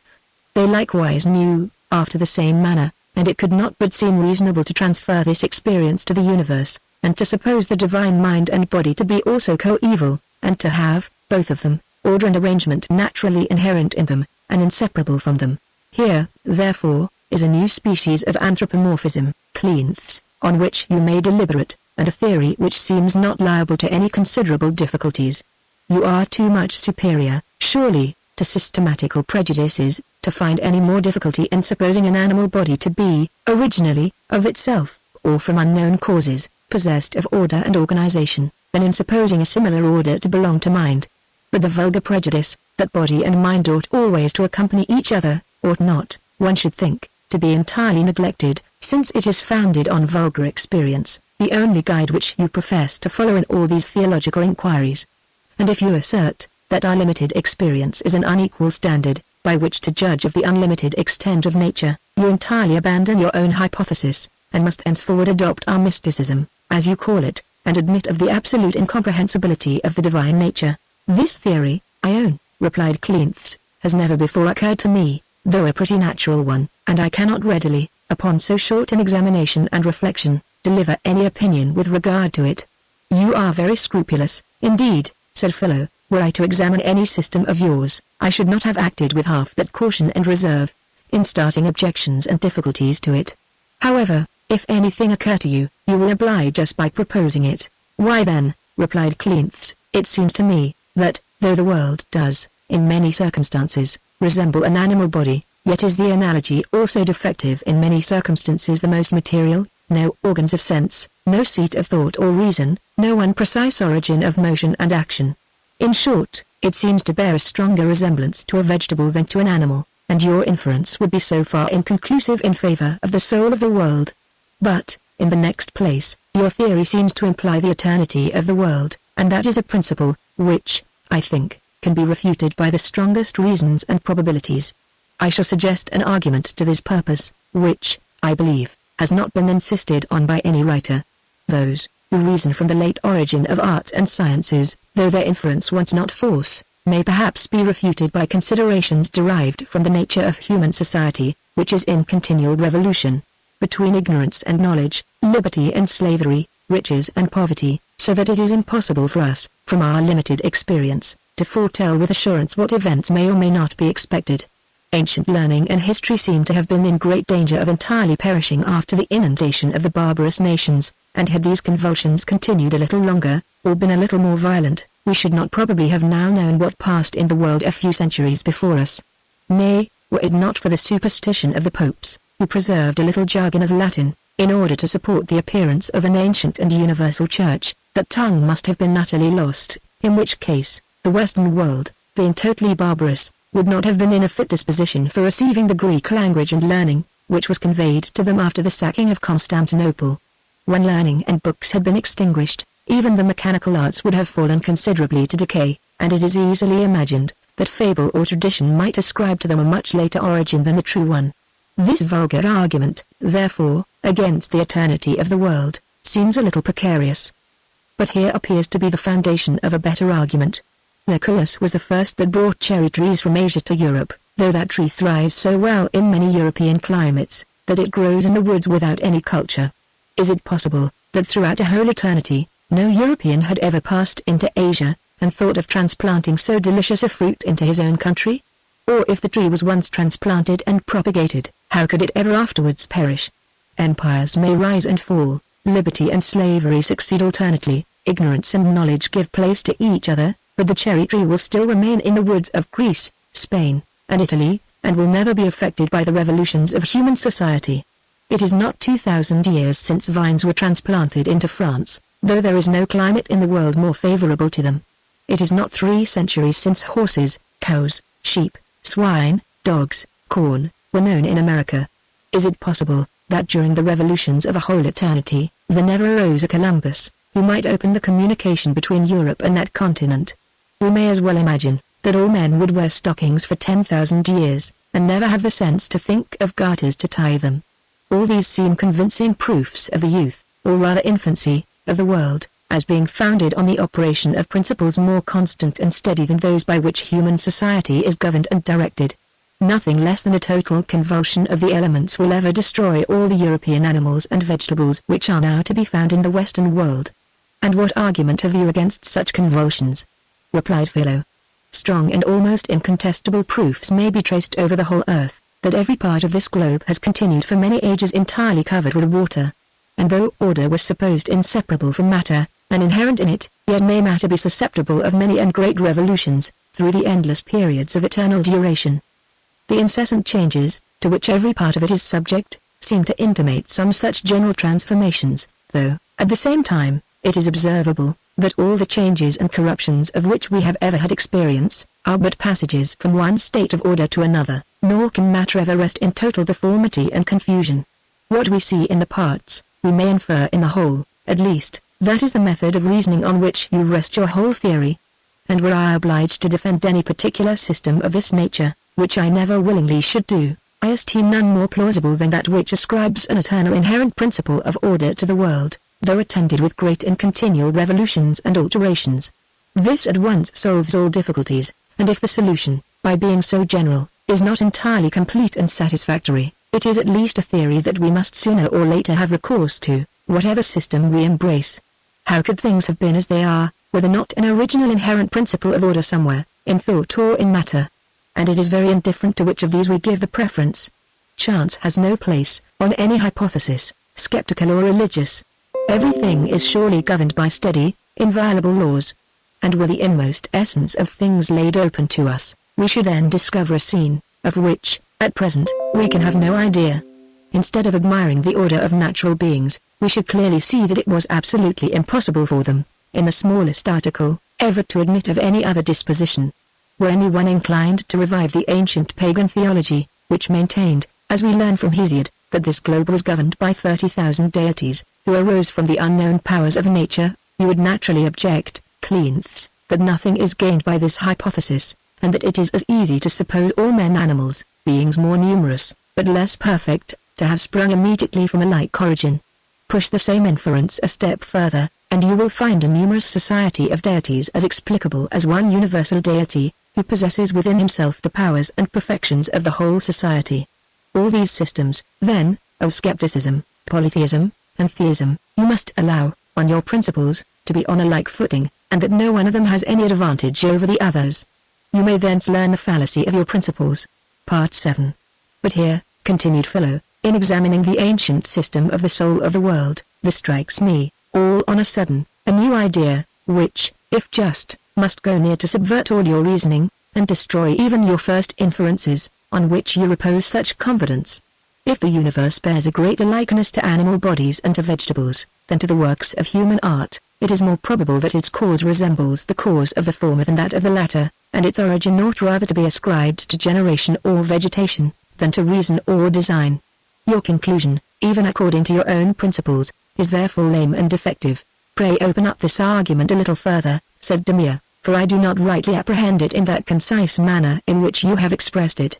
Our friend Cleanthes, replied Philo, as you have heard, asserts, that since no question of fact can be proved otherwise than by experience, the existence of a deity admits not a proof from any other medium. The world, says he, resembles the works of human contrivance, therefore its cause must also resemble that of the other. Here we may remark, that the operation of one very small part of nature, to wit man, upon another very small part, to wit that inanimate matter lying within his reach, is the rule by which Cleanthes judges of the origin of the whole, and he measures objects, so widely disproportioned, by the same individual standard. But to waive all objections drawn from this topic, I affirm that there are other parts of the universe, besides the machines of human invention, which bear still a greater resemblance to the fabric of the world, and which, therefore, afford a better conjecture concerning the universal origin of this system. These parts are animals and vegetables. The world plainly resembles more an animal or a vegetable, than it does a watch or a knitting loom. Its cause, therefore, it is more probable, resembles the cause of the former. The cause of the former is generation or vegetation. The cause, therefore, of the world, we may infer to be something similar or analogous to generation or vegetation. But how is it conceivable, said Demir, that the world can arise from anything similar to vegetation or generation? Very easily, replied Philo. In like manner as a tree sheds its seed into the neighboring fields, and produces other trees, so the great vegetable, the world, or this planetary system, produces within itself certain seeds, which, being scattered into the surrounding chaos, vegetate into new worlds. A comet, for instance, is the seed of a world, and after it has been fully ripened, by passing from sun to sun, and star to star, it is at last tossed into the unformed elements which everywhere surround this universe, and immediately sprouts up into a new system. Or if, for the sake of variety, for I see no other advantage, we should suppose this world to be an animal, a comet is the egg of this animal, and in like manner as an ostrich lays its egg in the sand, which, without any further care, hatches the egg, and produces a new animal, so, I understand you, says Demir, but what wild, arbitrary suppositions are these? What data have you for such extraordinary conclusions? And is the slight, imaginary resemblance of the world to a vegetable or an animal sufficient to establish the same inference with regard to both? Objects, which are in general so widely different, ought they to be a standard for each other? Right, cries Philo, this is the topic on which I have all along insisted. I have still asserted, that we have no data to establish any system of cosmogony. Our experience, so imperfect in itself, and so limited both in extent and duration, can afford us no probable conjecture concerning the whole of things. But if we must needs fix on some hypothesis, by what rule, pray, ought we to determine our choice? Is there any other rule than the greater similarity of the objects compared? And does not a plant or an animal, which springs from vegetation or generation, bear a stronger resemblance to the world, than does any artificial machine, which rises from reason and design? But what is this vegetation and generation of which you talk? Said Demir. Can you explain their operations, and anatomize that fine internal structure on which they depend? As much, at least, replied Philo, as Cleanthus can explain the operations of reason, or anatomize that internal structure on which it depends.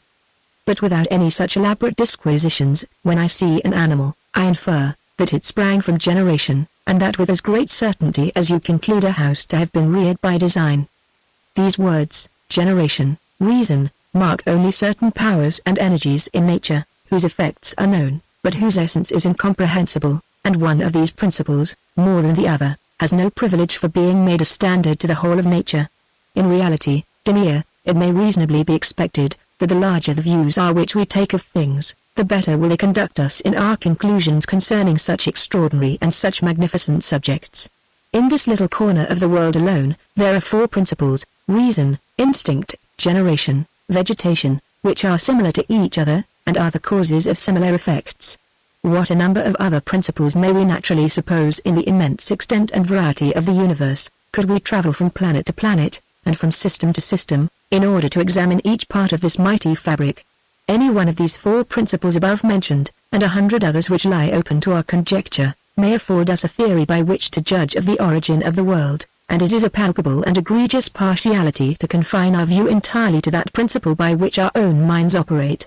Were this principle more intelligible on that account, such a partiality might be somewhat excusable, but reason, in its internal fabric and structure, is really as little known to us as instinct or vegetation, and, perhaps, even that vague, indeterminate word, nature, to which the vulgar refer everything, is not at the bottom more inexplicable. The effects of these principles are all known to us from experience, but the principles themselves, and their manner of operation, are totally unknown, nor is it less intelligible, or less conformable to experience, to say, that the world rose by vegetation, from a seed shed by another world, than to say that it arose from a divine reason or contrivance, according to the sense in which Cleanthus understands it. But methinks, said Demir, if the world had a vegetative quality, and could sow the seeds of new worlds into the infinite chaos, This power would be still an additional argument for design in its author. For whence could arise so wonderful a faculty but from design? Or how can order spring from anything which perceives not that order which it bestows? You need only look around you, replied Philo, to satisfy yourself with regard to this question.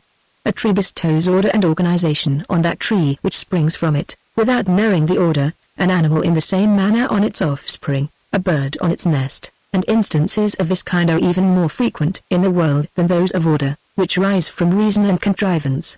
To say, that all this order in animals and vegetables proceeds ultimately from design, is begging the question, nor can that great point be ascertained otherwise than by proving, a priori, both that order is, from its nature, inseparably attached to thought, and that it can never of itself, or from original unknown principles, belong to matter. But further, Demea, this objection which you urge can never be made use of by Cleanthes, without renouncing a defense which he has already made against one of my objections. When I inquired concerning the cause of that supreme reason and intelligence into which he resolves everything, he told me, that the impossibility of satisfying such inquiries could never be admitted as an objection in any species of philosophy. We must stop somewhere, says he, nor is it ever within the reach of human capacity to explain ultimate causes, or show the last connections of any objects. It is sufficient, if any steps, so far as we go, are supported by experience and observation. Now, that vegetation and generation, as well as reason, are experienced to be principles of order in nature, is undeniable. If I rest my system of cosmogony on the former, preferably to the latter, it is at my choice. The matter seems entirely arbitrary. And when Cleanthes asks me what is the cause of my great vegetative or generative faculty, I am equally entitled to ask him the cause of his great reasoning principle. These questions we have agreed to forbear on both sides, and it is chiefly his interest on the present occasion to stick to this agreement. Judging by our limited and imperfect experience, generation has some privileges above reason, for we see every day the latter arise from the former, never the former from the latter. Compare, I beseech you, the consequences on both sides. The world, say I, resembles an animal, therefore it is an animal, therefore it arose from generation. The steps, I confess, are wide, yet there is some small appearance of analogy in each step. The world, says Cleanthes, resembles a machine, therefore it is a machine, therefore it arose from design. The steps are here equally wide, and the analogy less striking. And if he pretends to carry on my hypothesis a step further, and to infer design or reason from the great principle of generation, on which I insist, I may, with better authority, use the same freedom to push further his hypothesis, and infer a divine generation or theogony from his principle of reason. I have at least some faint shadow of experience, which is the utmost that can ever be attained in the present subject. Reason, in innumerable instances, is observed to arise from the principle of generation, and never to arise from any other principle. Hesiod, and all the ancient mythologists, were so struck with this analogy, that they universally explained the origin of nature from an animal birth, and copulation. Plato too, so far as he is intelligible, seems to have adopted some such notion in his Timaeus. The Brahmins assert, that the world rose from an infinite spider, who spun this whole complicated mass from his bowels, and annihilates afterwards the whole or any part of it, by absorbing it again, and resolving it into his own essence. Here is a species of cosmogony, which appears to us ridiculous, because a spider is a little contemptible animal, whose operations we are never likely to take for a model of the whole universe. But still here is a new species of analogy, even in our globe. And were there a planet wholly inhabited by spiders, which is very possible, this inference would there appear as natural and irrefragable as that which in our planet ascribes the origin of all things to design and intelligence, as explained by Cleanthes. Why an orderly system may not be spun from the belly as well as from the brain, it will be difficult for him to give a satisfactory reason. I must confess, Philo, replied Cleanthes, that of all men living, the task which you have undertaken, of raising doubts and objections, suits you best, and seems, in a manner, natural and unavoidable to you.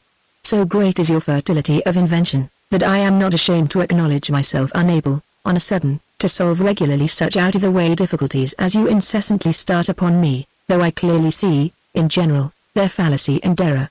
And I question not, but you are yourself, at present, in the same case, and have not the solution so ready as the objection, while you must be sensible, that common sense and reason are entirely against you, and that such whimsies as you have delivered, may puzzle, but never can convince us.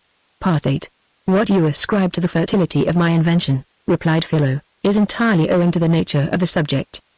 In subjects adapted to the narrow compass of human reason, there is commonly but one determination, which carries probability or conviction with it, and to a man of sound judgment, all other suppositions, but that one, appear entirely absurd and chimerical. But in such questions as the present, 100 contradictory views may preserve a kind of imperfect analogy, and invention has here full scope to exert itself. Without any great effort of thought, I believe that I could, in an instant, propose other systems of cosmogony, which would have some faint appearance of truth, though it is 1,000, 1,000,000 to 1, if either yours or any one of mine be the true system. For instance, what if I should revive the old Epicurean hypothesis? This is commonly, and I believe justly, esteemed the most absurd system that has yet been proposed, yet I know not whether, with a few alterations, it might not be brought to bear a faint appearance of probability. Instead of supposing matter infinite, as Epicurus did, let us suppose it finite. A finite number of particles is only susceptible of finite transpositions, and it must happen, in an eternal duration, that every possible order or position must be tried an infinite number of times. This world, therefore, with all its events, even the most minute, has before been produced and destroyed, and will again be produced and destroyed, without any bounds and limitations. No one, who has a conception of the powers of infinite, in comparison of finite, will ever scruple this determination. But this supposes, said Demea, that matter can acquire motion, without any voluntary agent or first mover. And where is the difficulty, replied Philo, of that supposition? Every event, before experience, is equally difficult and incomprehensible, and every event, after experience, is equally easy and intelligible. Motion, in many instances, from gravity, from elasticity, from electricity, begins in matter, without any known voluntary agent, and to suppose always, in these cases, an unknown voluntary agent, is mere hypothesis, and hypothesis attended with no advantages. The beginning of motion in matter itself is as conceivable a priori as its communication from mind and intelligence. Besides, why may not motion have been propagated by impulse through all eternity, and the same stock of it, or nearly the same, be still upheld in the universe? As much is lost by the composition of motion, as much is gained by its resolution. And whatever the causes are, the fact is certain, that matter is, and always has been, in continual agitation, as far as human experience or tradition reaches. There is not probably, at present, in the whole universe, one particle of matter at absolute rest. And this very consideration too, continued Philo, which we have stumbled on in the course of the argument, suggests a new hypothesis of cosmogony, that is not absolutely absurd and improbable. Is there a system, an order, an economy of things, by which matter can preserve that perpetual agitation which seems essential to it, and yet maintain a constancy in the forms which it produces? There certainly is such an economy, for this is actually the case with the present world. The continual motion of matter, therefore, in less than infinite transpositions, must produce this economy or order, and by its very nature, that order, when once established, supports itself, for many ages, if not to eternity. But wherever matter is so poised, arranged, and adjusted, as to continue in perpetual motion, and yet preserve a constancy in the forms, its situation must, of necessity, have all the same appearance of art and contrivance which we observe at present. All the parts of each form must have a relation to each other, and to the whole, and the whole itself must have a relation to the other parts of the universe, to the element in which the form subsists, to the materials with which it repairs its waste and decay, and to every other form which is hostile or friendly. A defect in any of these particulars destroys the form, and the matter of which it is composed is again set loose, and is thrown into irregular motions and fermentations, till it unite itself to some other regular form. If no such form be prepared to receive it, and if there be a great quantity of this corrupted matter in the universe itself is entirely disordered, whether it be the feeble embryo of a world in its first beginnings that is thus destroyed, or the rotten carcass of one languishing in old age and infirmity. In either case, a chaos ensues, till finite, though innumerable revolutions produce at last some forms, whose parts and organs are so adjusted as to support the forms amidst a continued succession of matter. Suppose, for we shall endeavor to vary the expression, that matter were thrown into any position, by a blind, unguided force, it is evident that this first position must, in all probability, be the most confused and the most disorderly imaginable, without any resemblance to those works of human contrivance, which, along with a symmetry of parts, discover an adjustment of means to ends, and a tendency to self-preservation. If the actuating force cease after this operation, matter must remain forever in disorder, and continue in immense chaos, without any proportion or activity. But suppose that the actuating force, whatever it be, still continues in matter, this first position will immediately give place to a second, which will likewise in all probability be as disorderly as the first, and so on through many successions of changes and revolutions. No particular order or position ever continues a moment unaltered. The original force, still remaining in activity, gives a perpetual restlessness to matter. Every possible situation is produced, and instantly destroyed. If a glimpse or dawn of order appears for a moment, it is instantly hurried away, and confounded, by that never-ceasing force which actuates every part of matter. Thus the universe goes on for many ages in a continued succession of chaos and disorder. But is it not possible that it may settle at last, so as not to lose its motion and active force, for that we have supposed inherent in it, yet so as to preserve an uniformity of appearance, amidst the continual motion and fluctuation of its parts? This we find to be the case with the universe at present.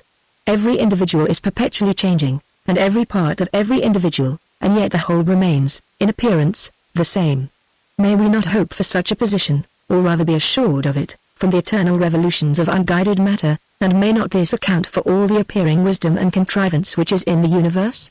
Let us contemplate the subject a little, and we shall find, that this adjustment, if attained, by matter of a seeming stability in the forms, with a real and perpetual revolution or motion of parts, affords a plausible, if not a true solution of the difficulty. It is in vain, therefore, to insist upon the uses of the parts in animals or vegetables, and their curious adjustment to each other. I would fain know, how an animal could subsist, unless its parts were so adjusted. Do we not find, that it immediately perishes whenever this adjustment ceases, and that its matter corrupting tries some new form?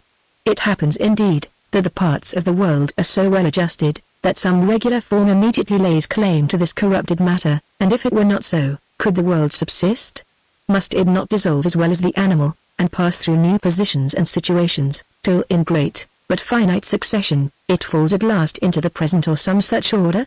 It is well, replied Cleanthes, you told us, that this hypothesis was suggested on a sudden, in the course of the argument. Had you had leisure to examine it, you would soon have perceived the insuperable objections to which it is exposed.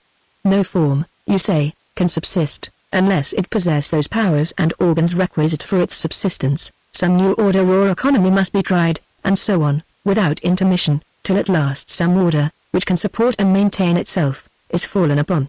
But according to this hypothesis, whence arise the many conveniences and advantages which men and all animals possess?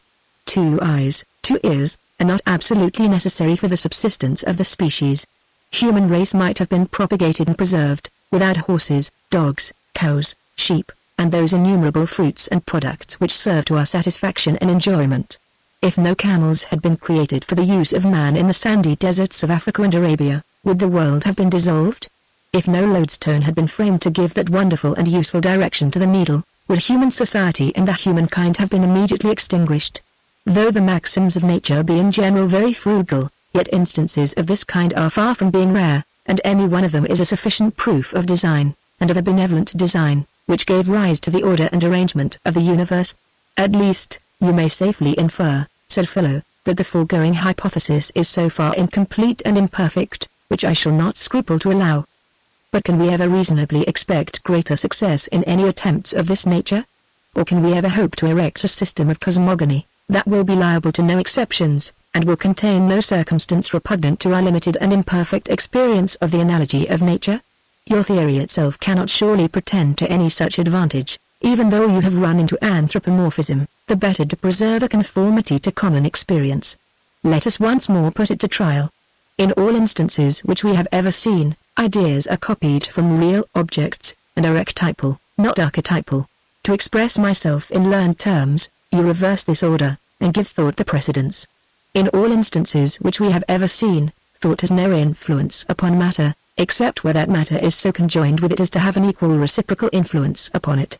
No animal can move immediately anything but the members of its own body, and indeed, the equality of action and reaction seems to be an universal law of nature, but your theory implies a contradiction to this experience. These instances, with many more, which it were easy to collect, particularly the supposition of a mind or system of thought that is eternal, or, in other words, an animal ingenerable and immortal, These instances, I say, may teach all of us sobriety in condemning each other, and let us see, that as no system of this kind ought ever to be received from a slight analogy, so neither ought any to be rejected on account of a small incongruity. For that is an inconvenience from which we can justly pronounce no one to be exempted. All religious systems, it is confessed, are subject to great and insuperable difficulties. Each disputant triumphs in his turn, while he carries on an offensive war, and exposes the absurdities, barbarities, and pernicious tenets of his antagonist. But all of them, on the whole, prepare a complete triumph for the skeptic, who tells them that no system ought ever to be embraced with regard to such subjects, for this plain reason, that no absurdity ought ever to be assented to with regard to any subject. A total suspense of judgment is here our only reasonable resource. And if every attack, as is commonly observed, and no defense, among theologians, is successful, how complete must be his victory, who remains always, with all mankind, on the offensive, and has himself no fixed station or abiding city, which he is ever, on any occasion, obliged to defend. Part 9. But if so many difficulties attend the argument a posteriori, said Demea, had we not better adhere to that simple and sublime argument a priori, which, by offering to us infallible demonstration, cuts off at once all doubt and difficulty? By this argument, too, we may prove the infinity of the divine attributes, which, I am afraid, can never be ascertained with certainty from any other topic. For how can an effect, which either is finite, or, for aught we know, may be so, how can such an effect, I say, prove an infinite cause? The unity too of the divine nature, it is very difficult, if not absolutely impossible, to deduce merely from contemplating the works of nature, nor will the uniformity alone of the plan, even were it allowed, give us any assurance of that attribute. Whereas the argument a priori, you seem to reason, Demea, interposed Cleanthes, as if those advantages and conveniences in the abstract argument were full proofs of its solidity. But it is first proper, in my opinion, to determine what argument of this nature you choose to insist on, and we shall afterwards, from itself, better than from its useful consequences, endeavor to determine what value we ought to put upon it. The argument, replied Demea, which I would insist on, is the common one. Whatever exists must have a cause or reason of its existence, it being absolutely impossible for anything to produce itself, or be the cause of its own existence. In mounting up, therefore, from effects to causes, we must either go on in tracing an infinite succession, without any ultimate cause at all, or must at last have recourse to some ultimate cause, that is necessarily existent. Now, that the first supposition is absurd, may be thus proved. In the infinite chain or succession of causes and effects, each single effect is determined to exist by the power and efficacy of that cause which immediately preceded, but the whole eternal chain or succession, taken together, is not determined or caused by anything, and yet it is evident that it requires a cause or reason, as much as any particular object which begins to exist in time. The question is still reasonable, why this particular succession of causes existed from eternity, and not any other succession, or no succession at all. If there be no necessarily existent being, any supposition which can be formed is equally possible, nor is there any more absurdity in nothing's having existed from eternity, than there is in that succession of causes which constitutes the universe. What was it, then, which determined something to exist rather than nothing, and bestowed being on a particular possibility, exclusive of the rest? External causes, there are supposed to be none. Chance is a word without a meaning. Was it nothing? But that can never produce anything. We must, therefore, have recourse to a necessarily existent being, who carries the reason of his existence in himself, and who cannot be supposed not to exist, without an express contradiction. There is, consequently, such a being, that is, there is a deity. I shall not leave it to Philo, said Cleanthes, though I know that the starting objections is his chief delight, to point out the weakness of this metaphysical reasoning. It seems to me so obviously ill-grounded, and at the same time of so little consequence to the cause of true piety and religion, that I shall myself venture to show the fallacy of it. I shall begin with observing, that there is an evident absurdity in pretending to demonstrate a matter of fact, or to prove it by any arguments a priori. Nothing is demonstrable, unless the contrary implies a contradiction. Nothing, that is distinctly conceivable, implies a contradiction. Whatever we conceive as existent, we can also conceive as non-existent. There is no being, therefore, whose non-existence implies a contradiction. Consequently there is no being, whose existence is demonstrable. I propose this argument as entirely decisive, and am willing to rest the whole controversy upon it. It is pretended that the deity is a necessarily existent being, and this necessity of his existence is attempted to be explained by asserting that if we knew his whole essence or nature, we should perceive it to be as impossible for him not to exist, as for twice two not to be four. But it is evident that this can never happen, while our faculties remain the same as at present. It will still be possible for us, at any time, to conceive the non-existence of what we formerly conceived to exist, nor can the mind ever lie under a necessity of supposing any object to remain always in being, in the same manner as we lie under a necessity of always conceiving twice two to be four. The words, therefore, necessary existence, have no meaning, or, which is the same thing, none that is consistent. But further, why may not the material universe be the necessarily existent being, according to this pretended explication of necessity? We dare not affirm that we know all the qualities of matter, and for aught we can determine, it may contain some qualities, which, were they known, would make its non-existence appear as great a contradiction as that twice two is five. I find only one argument employed to prove that the material world is not a necessarily existent being, and this argument is derived from the contingency both of the matter and the form of the world. Any particle of matter, it is said 7, may be conceived to be annihilated, and any form may be conceived to be altered. Such an annihilation or alteration, therefore, is not impossible.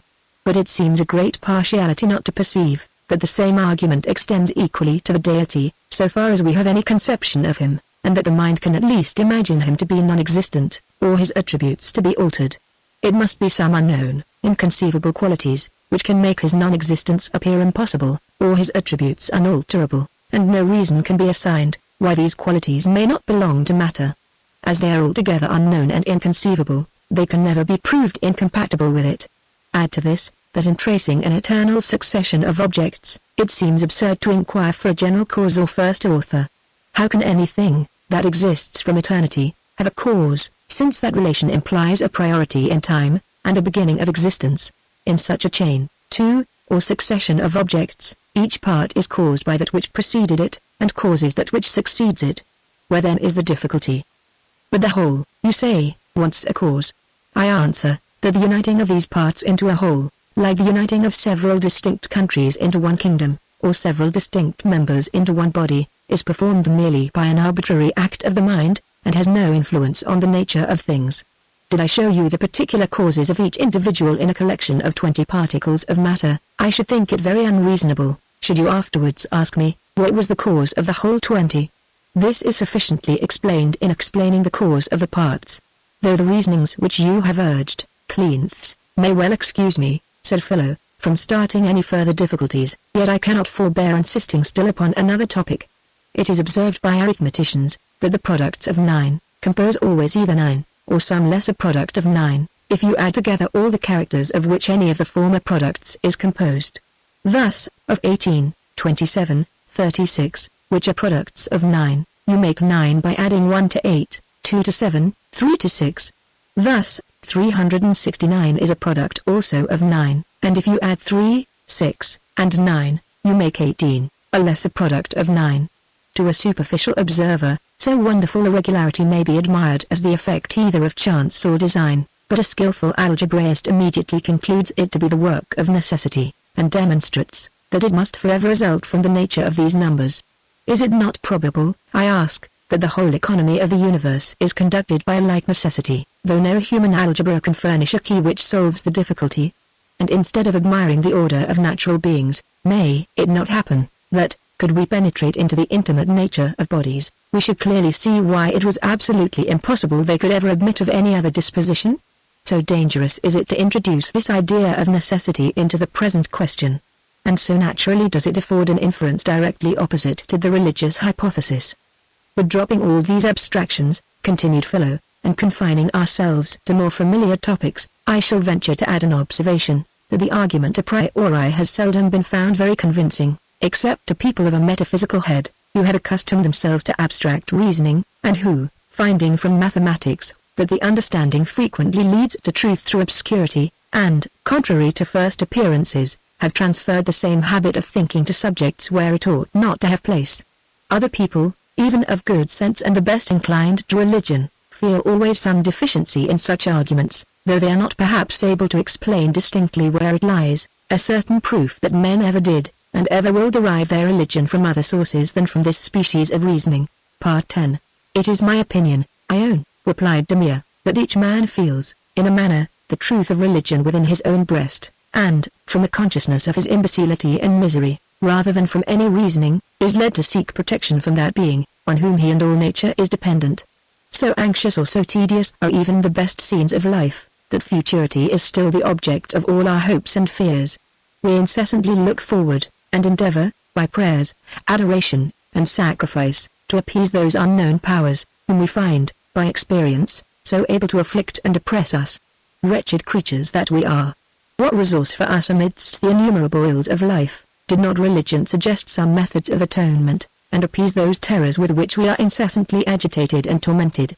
I am indeed persuaded, said Philo, that the best, and indeed the only method of bringing everyone to a due sense of religion, is by just representations of the misery and wickedness of men. And for that purpose a talent of eloquence and strong imagery is more requisite than that of reasoning and argument. For is it necessary to prove what everyone feels within himself? It is only necessary to make us feel it, if possible, more intimately and sensibly. The people, indeed, replied Demir, are sufficiently convinced of this great and melancholy truth.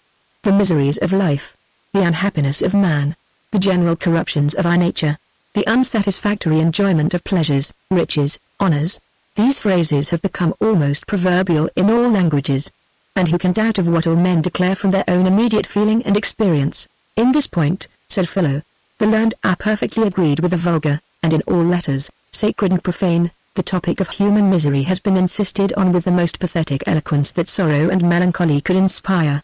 The poets, who speak from sentiment, without a system, and whose testimony is therefore the more authority, abound in images of this nature.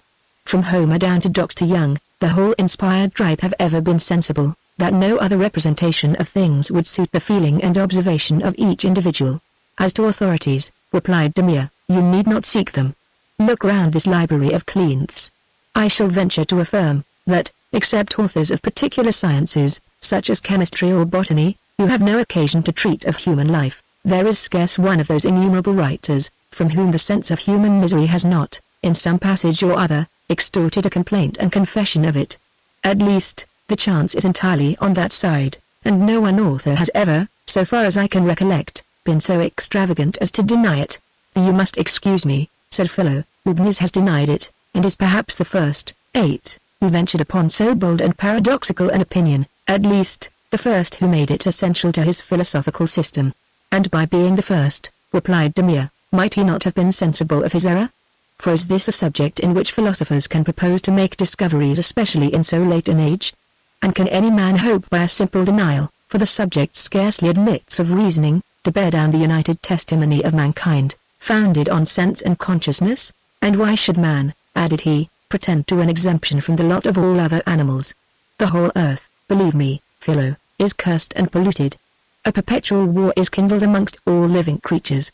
Necessity, hunger, want, stimulate the strong and courageous, fear, anxiety, terror, agitate the weak and infirm.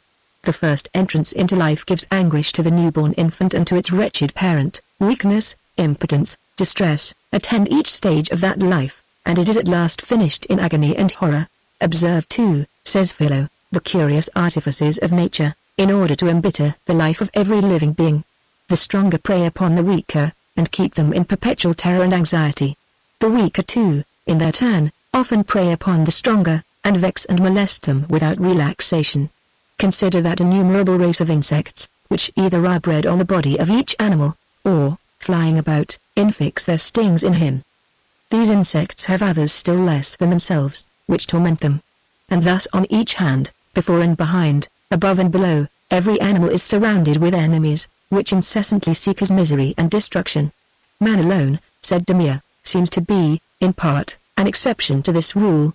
For by combination in society, he can easily master lions, tigers, and bears, whose greater strength and agility naturally enable them to prey upon him.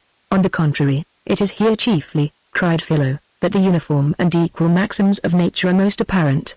Man, it is true, can, by combination, surmount all his real enemies, and become master of the whole animal creation, but does he not immediately raise up to himself imaginary enemies, the demons of his fancy, who haunt him with superstitious terrors, and blast every enjoyment of life.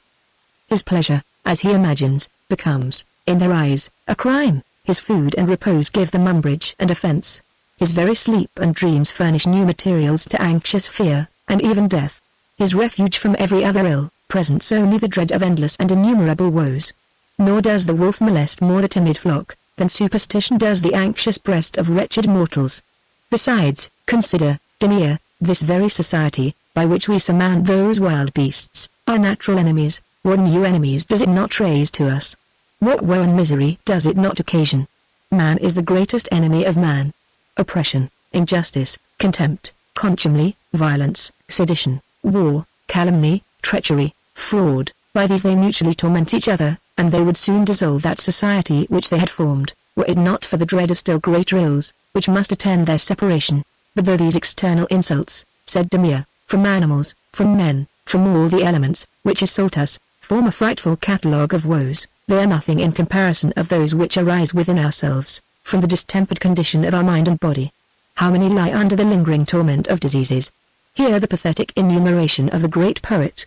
Intestine stone and ulcer, colic pangs, demoniac frenzy, moping melancholy, and moonstruck madness, pining atrophy, marasmus, and wide-wasting pestilence. Dire was the tossing, deep the groans, despair tended the sick, busiest from couch to couch, and over them triumphant death his dart shook, but delayed to strike, though oft invoked, with vows, as their chief good and final hope.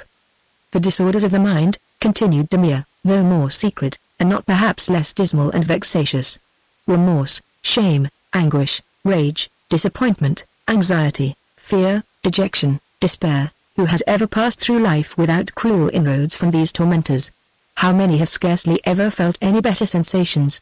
Labor and poverty, so abhorred by every one, are the certain lot of the far greater number, and those few privileged persons, who enjoy ease and opulence, never reach contentment or true felicity. All the goods of life united would not make a very happy man, but all the ills united would make a wretch indeed, and any one of them almost, and who can be free from every one? Nay, often the absence of one good, and who can possess all, is sufficient to render life ineligible. Were a stranger to drop on a sudden into this world, I would show him, as a specimen of its ills, a hospital full of diseases, a prison crowded with malefactors and debtors, a field of battle strewed with carcasses, a fleet foundering in the ocean, a nation languishing under tyranny, famine, or pestilence. To turn the gay side of life to him, and give him a notion of its pleasures, whither should I conduct him? To a ball, to an opera, to court? He might justly think, that I was only showing him a diversity of distress and sorrow. There is no evading such striking instances, said Philo, but by apologies, which still further aggravate the charge. Why have all men, I ask, in all ages, complained incessantly of the miseries of life? They have no just reason, says one. These complaints proceed only from their discontented, repining, anxious disposition. And can there possibly, I reply, be a more certain foundation of misery, than such a wretched temper? But if they were really as unhappy as they pretend, says my antagonist, why do they remain in life, not satisfied with life, afraid of death? This is the secret chain, say I, that holds us. We are terrified, not bribed to the continuance of our existence. It is only a false delicacy, he may insist, which a few refined spirits indulge, and which has spread these complaints among the whole race of mankind. And what is this delicacy, I ask, which you blame? Is it anything but a greater sensibility to all the pleasures and pains of life? And if the man of a delicate, refined temper, by being so much more alive than the rest of the world, is only so much more unhappy, what judgment must we form in general of human life? Let men remain at rest, says our adversary, and they will be easy. They are willing artificers of their own misery. No. Reply I, an anxious languor follows their repose, disappointment, vexation, trouble, their activity and ambition. I can observe something like what you mention in some others, replied Cleanthes, but I confess I feel little or nothing of it in myself, and hope that it is not so common as you represent it. If you feel not human misery yourself, cried Demia, I congratulate you on so happy a singularity. Others, seemingly the most prosperous, have not been ashamed to vent their complaints in the most melancholy strains.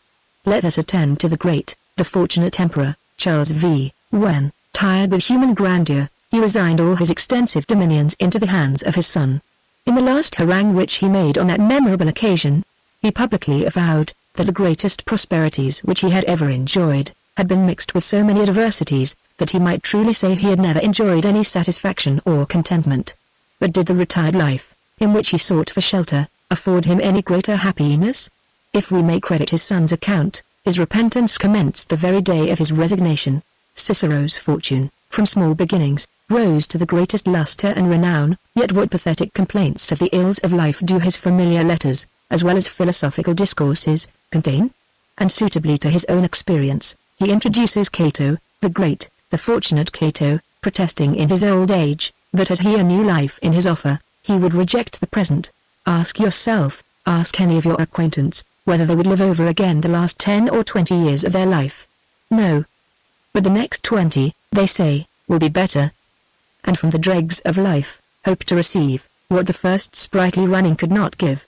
Thus at last they find, such is the greatness of human misery, it reconciles even contradictions, that they complain at once of the shortness of life, and of its vanity and sorrow. And is it possible, Cleanthes, said Philo, that after all these reflections, and infinitely more, which might be suggested, you can still persevere in your anthropomorphism, and assert the moral attributes of the deity, his justice, benevolence, mercy, and rectitude, to be of the same nature with these virtues in human creatures? His power we allow is infinite, whatever he wills is executed, but neither man nor any other animal is happy, therefore he does not will their happiness. His wisdom is infinite, he is never mistaken in choosing the means to any end, but the course of nature tends not to human or animal felicity, therefore it is not established for that purpose. Through the whole compass of human knowledge, there are no inferences more certain and infallible than these. In what respect, then, do his benevolence and mercy resemble the benevolence and mercy of men? Epicurus's old questions are yet unanswered. Is he willing to prevent evil, but not able? Then is he impotent. Is he able, but not willing? Then is he malevolent. Is he both able and willing? Whence then is evil? You ascribe, Cleanthes, and I believe justly, a purpose and intention to nature. But what, I beseech you, is the object of that curious artifice and machinery, which she has displayed in all animals? The preservation alone of individuals, and propagation of the species. It seems enough for her purpose, if such a rank be barely upheld in the universe, without any care or concern for the happiness of the members that compose it. No resource for this purpose, no machinery, in order merely to give pleasure or ease, no fund of pure joy and contentment, no indulgence, without some want or necessity accompanying it. At least, the few phenomena of this nature are overbalanced by opposite phenomena of still greater importance. Our sense of music, harmony, and indeed beauty of all kinds, gives satisfaction, without being absolutely necessary to the preservation and propagation of the species. But what racking pains, on the other hand, arise from gouts, gravels, megrims, toothaches, rheumatisms, where the injury to the animal machinery is either small or incurable. Mirth, laughter, play, frolic, seem gratuitous satisfactions, which have no further tendency. Spleen, melancholy, discontent, superstition, are pains of the same nature. How then does the divine benevolence display itself, in the sense of you anthropomorphites? None but we mystics, as you were pleased to call us, can account for this strange mixture of phenomena, by deriving it from attributes, infinitely perfect, but incomprehensible. And have you at last, said Cleanthes smiling, betrayed your intentions, Philo? Your long agreement with Demea did indeed a little surprise me, but I find you were all the while erecting a concealed battery against me.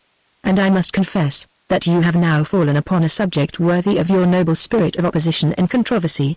If you can make out the present point, and prove mankind to be unhappy or corrupted, there is an end at once of all religion. For to what purpose establish the natural attributes of the deity, while the moral are still doubtful and uncertain? You take umbrage very easily, replied Demea, at opinions the most innocent, and the most generally received, even amongst the religious and devout themselves, and nothing can be more surprising than to find a topic like this, concerning the wickedness and misery of man, charged with no less than atheism and profaneness. Have not all pious divines and preachers, who have indulged their rhetoric on so fertile a subject, have they not easily, I say, given a solution of any difficulties which may attend it? This world is but a point in comparison of the universe, this life but a moment in comparison of eternity. The present evil phenomena, therefore, are rectified in other regions, and in some future period of existence. And the A's of men, being then open to larger views of things, see the whole connection of general laws, and trace with adoration the benevolence and rectitude of the deity, through all the mazes and intricacies of his providence. No, replied Cleanthes, no. These arbitrary suppositions can never be admitted, contrary to matter of fact, visible and uncontroverted. Whence can any cause be known but from its known effects? Whence can any hypothesis be proved but from the apparent phenomena? To establish one hypothesis upon another, is building entirely in the air, and the utmost we ever attain, by these conjectures and fictions, is to ascertain the bare possibility of our opinion, but never can we, upon such terms, establish its reality. The only method of supporting divine benevolence, and it is what I willingly embrace, is to deny absolutely the misery and wickedness of man. Your representations are exaggerated, your melancholy views mostly fictitious, your inferences contrary to fact and experience. Health is more common than sickness, pleasure than pain, happiness than misery. And for one vexation which we meet with, we attain, upon computation, 100 enjoyments.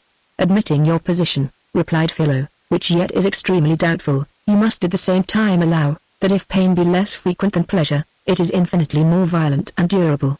1 hour of it is often able to outweigh a day, a week, a month of our common insipid enjoyments, and how many days, weeks, and months, are passed by several in the most acute torments. Pleasure, scarcely in one instance, is ever able to reach ecstasy and rapture, and in no one instance can it continue for any time at its highest pitch and altitude. The spirits evaporate, the nerves relax, the fabric is disordered, and the enjoyment quickly degenerates into fatigue and uneasiness. But pain often, good God, how often, rises to torture and agony, and the longer it continues, it becomes still more genuine agony and torture. Patience is exhausted, courage languishes, melancholy seizes us, and nothing terminates our misery but the removal of its cause, or another event, which is the sole cure of all evil, but which, from our natural folly, we regard with still greater horror and consternation. But not to insist upon these topics, continued Philo, though most obvious, certain, and important, I must use the freedom to admonish you, Cleanthes, that you have put the controversy upon a most dangerous issue, and are unawares introducing a total skepticism into the most essential articles of natural and revealed theology. What?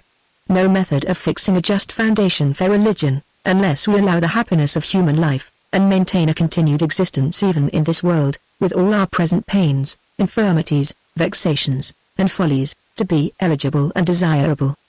But this is contrary to everyone's feeling and experience, it is contrary to an authority so established as nothing can subvert. No decisive proofs can ever be produced against this authority, nor is it possible for you to compute, estimate, and compare, all the pains and all the pleasures in the lives of all men and of all animals, and thus, by your resting the whole system of religion on a point, which, from its very nature, must forever be uncertain, you tacitly confess, that that system is equally uncertain. But allowing you what never will be believed, at least what you never possibly can prove, that animal, or at least human happiness, in this life, exceeds its misery, you have yet done nothing, for this is not, by any means, what we expect from infinite power, infinite wisdom, and infinite goodness. Why is there any misery at all in the world? Not by chance surely. From some cause then. Is it from the intention of the deity? But he is perfectly benevolent. Is it contrary to his intention? But he is almighty. Nothing can shake the solidity of this reasoning, so short, so clear, so decisive, except we assert, that these subjects exceed all human capacity, and that our common measures of truth and falsehood are not applicable to them, a topic which I have all along insisted on, but which you have, from the beginning, rejected with scorn and indignation. But I will be contented to retire still from this entrenchment, for I deny that you can ever force me in it. I will allow, that pain or misery in man is compatible with infinite power and goodness in the deity, even in your sense of these attributes. What are you advanced by all these concessions? A mere possible compatibility is not sufficient. You must prove these pure, unmixed, and uncontrollable attributes from the present mixed and confused phenomena, and from these alone. A hopeful undertaking. Were the phenomena ever so pure and unmixed, yet being finite, they would be insufficient for that purpose. How much more, where they are also so jarring and discordant. Here, Cleanthes, I find myself at ease in my argument. Here I triumph. Formerly, when we argued concerning the natural attributes of intelligence and design, I needed all my skeptical and metaphysical subtlety to elude your grasp.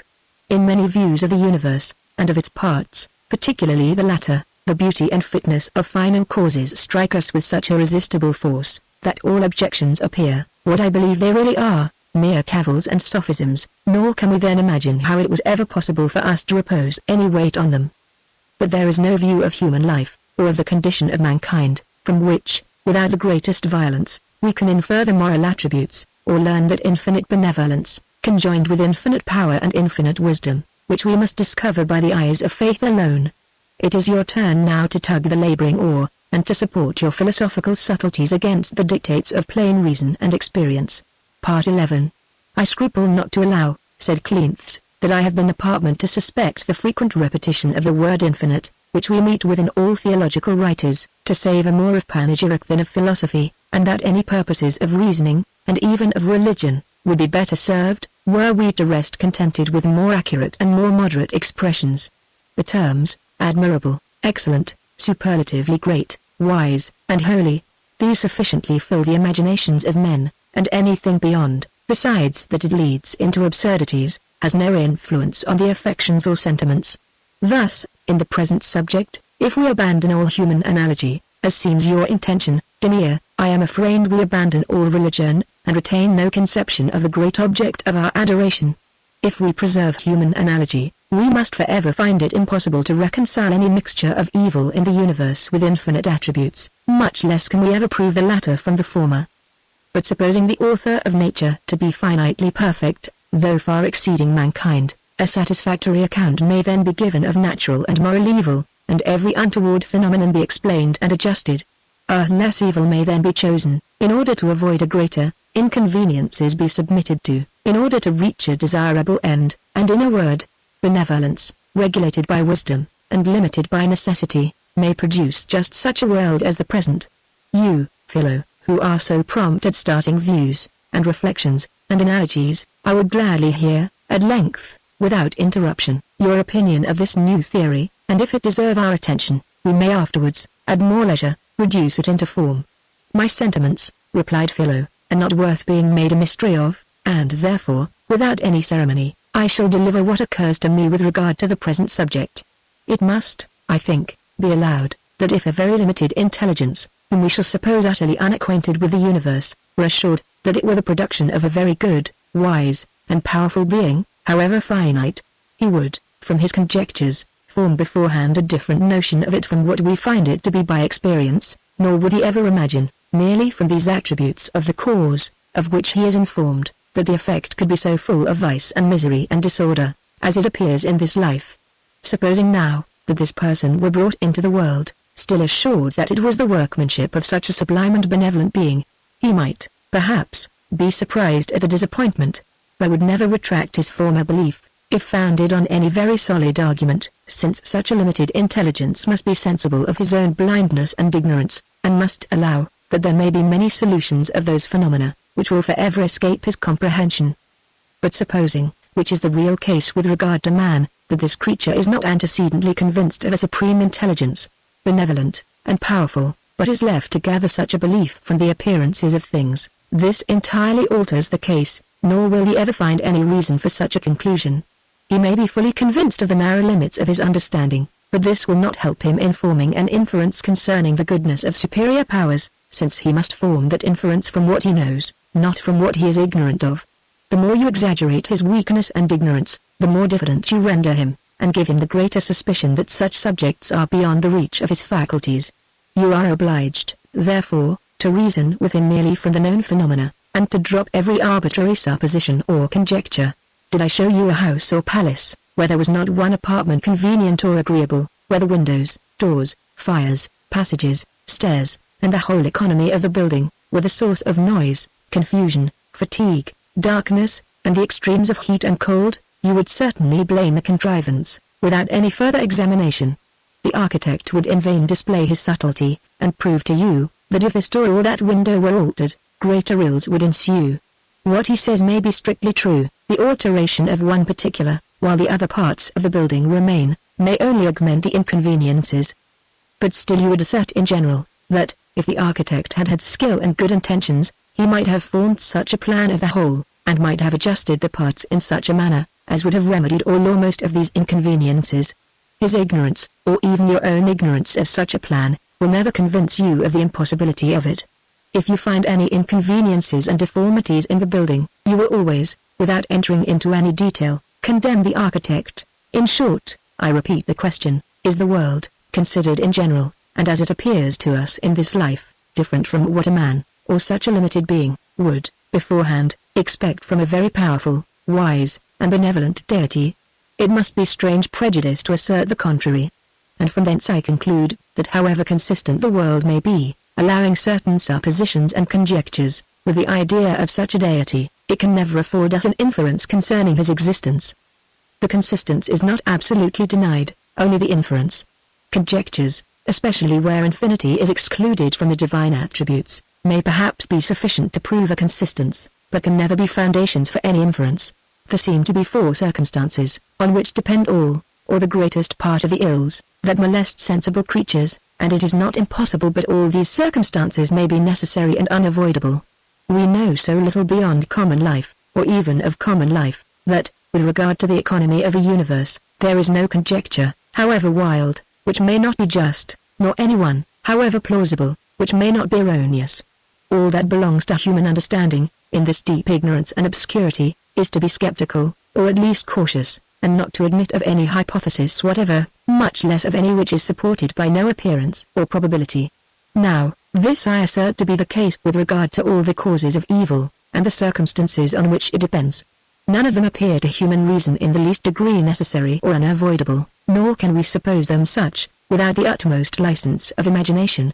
The first circumstance which introduces evil, is that contrivance or economy of the animal creation, by which pains, as well as pleasures, are employed to excite all creatures to action, and make them vigilant in the great work of self-preservation. Now pleasure alone, in its various degrees, seems to human understanding sufficient for this purpose. All animals might be constantly in a state of enjoyment, but when urged by any of the necessities of nature, such as thirst, hunger, weariness, instead of pain, they might feel a diminution of pleasure, by which they might be prompted to seek that object which is necessary to their subsistence. Men pursue pleasure as eagerly as they avoid pain, at least they might have been so constituted. It seems, therefore, plainly possible to carry on the business of life without any pain. Why then is any animal ever rendered susceptible of such a sensation? If animals can be free from it an hour, they might enjoy a perpetual exemption from it, and it required as particular a contrivance of their organs to produce that feeling, as to endow them with sight, hearing, or any of the senses. Shall we conjecture, that such a contrivance was necessary, without any appearance of reason? And shall we build on that conjecture as on the most certain truth? But a capacity of pain would not alone produce pain, were it not for the second circumstance, viz. The conducting of the world by general laws, and this seems nowise necessary to a very perfect being. It is true, if everything were conducted by particular volitions, the course of nature would be perpetually broken, and no man could employ his reason in the conduct of life. But might not other particular volitions remedy this inconvenience? In short, might not the deity exterminate all ill, wherever it were to be found, and produce all good, without any preparation, or long progress of causes and effects? Besides, we must consider, that, according to the present economy of the world, the course of nature, though supposed exactly regular, yet to us appears not so, and many events are uncertain, and many disappoint our expectations. Health and sickness, calm and tempest, with an infinite number of other accidents, whose causes are unknown and variable, have a great influence both on the fortunes of particular persons and on the prosperity of public societies, and indeed all human life, in a manner, depends on such accidents. A being, therefore, who knows the secret springs of the universe, might easily, by particular volitions, turn all these accidents to the good of mankind, and render the whole world happy, without discovering himself in any operation. A fleet, whose purposes were salutary to society, might always meet with a fair wind. Good princes enjoy sound health and long life. Persons born to power and authority, be framed with good tempers and virtuous dispositions. A few such events as these, regularly and wisely conducted, would change the face of the world, and yet would no more seem to disturb the course of nature, or confound human conduct, than the present economy of things, where the causes are secret, and variable, and compounded. Some small touches given to Caligula's brain in his infancy, might have converted him into a Trajan. One wave, a little higher than the rest, by burying Caesar and his fortune in the bottom of the ocean, might have restored liberty to a considerable part of mankind. There may, for aught we know, be good reasons why Providence interposes not in this manner, but they are unknown to us, and though the mere supposition, that such reasons exist, may be sufficient to save the conclusion concerning the divine attributes, yet surely it can never be sufficient to establish that conclusion. If everything in the universe be conducted by general laws, and if animals be rendered susceptible of pain, it scarcely seems possible but some ill must arise in the various shocks of matter, and the various concurrence and opposition of general laws, but this ill would be very rare, were it not for the third circumstance, which I propose to mention, viz. The great frugality with which all powers and faculties are distributed to every particular being. So well adjusted are the organs and capacities of all animals, and so well fitted to their preservation, that, as far as history or tradition reaches, there appears not to be any single species which has yet been extinguished in the universe. Every animal has the requisite endowments, but these endowments are bestowed with so scrupulous an economy, that any considerable diminution must entirely destroy the creature. Wherever one power is increased, there is a proportional abatement in the others. Animals which excel in swiftness are commonly defective in force. Those which possess both are either imperfect in some of their senses, or are oppressed with the most craving wants. The human species, whose chief excellency is reason and sagacity, is of all others the most necessitous, and the most deficient in bodily advantages, without clothes, without arms, without food, without lodging, without any convenience of life, except what they owe to their own skill and industry. In short, nature seems to have formed an exact calculation of the necessities of her creatures, and, like a rigid master, has afforded them little more powers or endowments than what are strictly sufficient to supply those necessities. An indulgent parent would have bestowed a large stock, in order to guard against accidents, and secure happiness and welfare of the creature in the most unfortunate concurrence of circumstances. Every course of life would not have been so surrounded with precipices, that the least departure from the true path, by mistake or necessity, must involve us in misery and ruin.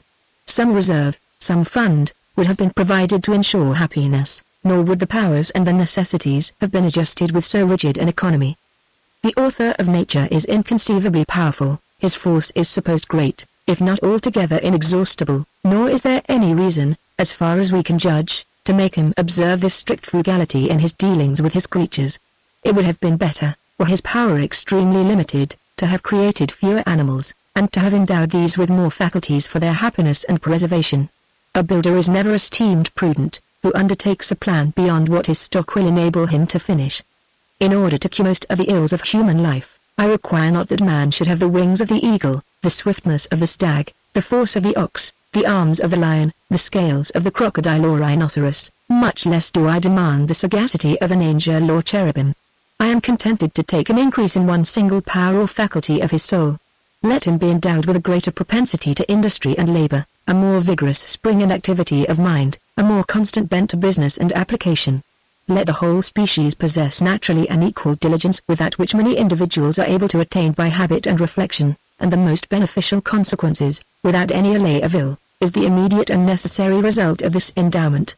Almost all the moral, as well as natural evils of human life, arise from idleness, and were our species, by the original constitution of their frame, exempt from this vice or infirmity, the perfect cultivation of land, the improvement of arts and manufactures, the exact execution of every office and duty, immediately follow, and men at once may fully reach that state of society, which is so imperfectly attained by the best regulated government. But as industry is a power, and the most valuable of any, nature seems determined, suitably to her usual maxims, to bestow it on men with a very sparing hand, and rather to punish him severely for his deficiency in it, than to reward him for his attainments. She has so contrived his frame, that nothing but the most violent necessity can oblige him to labor, and she employs all his other wants to overcome, at least in part, the want of diligence, and to endow him with some share of a faculty of which she has thought fit naturally to bereave him. Here our demands may be allowed very humble, and therefore the more reasonable. If we required the endowments or superior penetration and judgment, of a more delicate taste of beauty, of a nicer sensibility to benevolence and friendship, we might be told, that we impiously pretend to break the order of nature, that we want to exalt ourselves into a higher rank of being, that the presents which we require, not being suitable to our state and condition, would only be pernicious to us.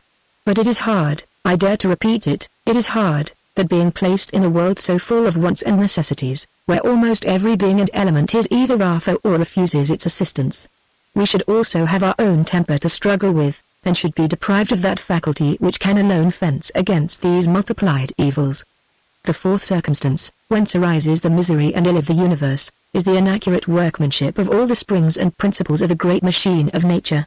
It must be acknowledged, that there are few parts of the universe, which seem not to serve some purpose, and whose removal would not produce a visible defect and disorder in the whole. The parts hang all together, nor can one be touched without affecting the rest, in a greater or less degree.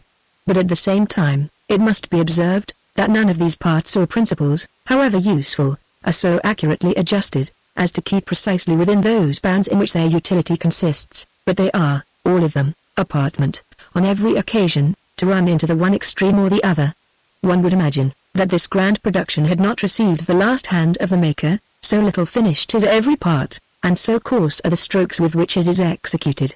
Thus, the winds are requisite to convey the vapors along the surface of the globe, and to assist men in navigation, but how oft, rising up to tempests and hurricanes, do they become pernicious? Rains are necessary to nourish all the plants and animals of the earth, but how often are they defective? How often excessive? Heat is requisite to all life and vegetation, but is not always found in the due proportion. On the mixture and secretion of the humours and juices of the body depend the health and prosperity of the animal, but the parts perform not regularly their proper function. What more useful than all the passions of the mind, ambition, vanity, love, anger? But how oft do they break their bounds, and cause the greatest convulsions in society? There is nothing so advantageous in the universe, but what frequently becomes pernicious, by its success or defect, nor has nature guarded, with the requisite accuracy, against all disorder or confusion. The irregularity is never perhaps so great as to destroy any species, but is often sufficient to involve the individuals in ruin and misery. On the concurrence, then, of these four circumstances, does all or the greatest part of natural evil depend. Were all living creatures incapable of pain, or were the world administered by particular volitions, evil never could have found access into the universe, and were animals endowed with a large stock of powers and faculties, beyond what strict necessity requires, or were the several springs and principles of the universe so accurately framed as to preserve always the just temperament and medium, there must have been very little ill in comparison of what we feel at present. What then shall we pronounce on this occasion? Shall we say that these circumstances are not necessary, and that they might easily have been altered in the contrivance of the universe? This decision seems too presumptuous for creatures so blind and ignorant. Let us be more modest in our conclusions. Let us allow, that, if the goodness of the deity, I mean a goodness like the human, could be established on any tolerable reasons a priori, these phenomena, however untoward, would not be sufficient to subvert that principle, but might easily, in some unknown manner, be reconcilable to it. But let us still assert, that as this goodness is not antecedently established, but must be inferred from the phenomena, there can be no grounds for such an inference, while there are so many ills in the universe, and while these ills might so easily have been remedied, as far as human understanding can be allowed to judge on such a subject. I am skeptic enough to allow, that the bad appearances, notwithstanding all my reasonings, may be compatible with such attributes as you suppose, but surely they can never prove these attributes. Such a conclusion cannot result from skepticism, but must arise from the phenomena, and from our confidence in the reasonings which we deduce from these phenomena. Look round this universe. What an immense profusion of beings, animated and organized, sensible and active. You admire this prodigious variety and fecundity. But inspect a little more narrowly these living existences, the only beings worth regarding. How hostile and destructive to each other. How insufficient all of them for their own happiness. How contemptible or odious to the spectator. The whole presents nothing but the idea of a blind nature, impregnated by a great vivifying principle, and pouring forth from her lap, without discernment or parental care, her maimed and abortive children. Here the Manichean system occurs as a proper hypothesis to solve the difficulty, and no doubt, in some respects, it is very specious, and has more probability than the common hypothesis, by giving a plausible account of the strange mixture of good and ill which appears in life. But if we consider, on the other hand, the perfect uniformity and agreement of the parts of the universe, we shall not discover in it any marks of the combat of malevolent with a benevolent being.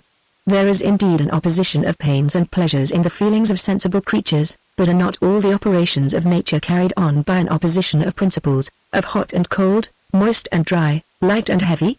The true conclusion is, that the original source of all things is entirely indifferent to all these principles, and has no more regard to good above ill, than to heat above cold, or to drought above moisture, or to light above heavy. There may 4 hypotheses be framed concerning the first causes of the universe: that they are endowed with perfect goodness, that they have perfect malice, that they are opposite, and have both goodness and malice, that they have neither goodness nor malice.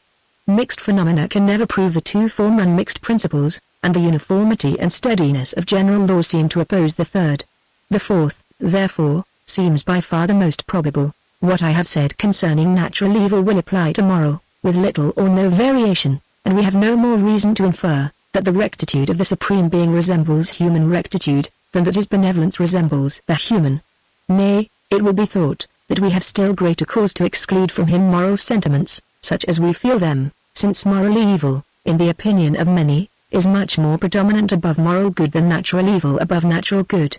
But even though this should not be allowed, and though the virtue which is in mankind should be acknowledged much superior to the vice, yet so long as there is any vice at all in the universe, it will very much puzzle you anthropomorphites, how to account for it.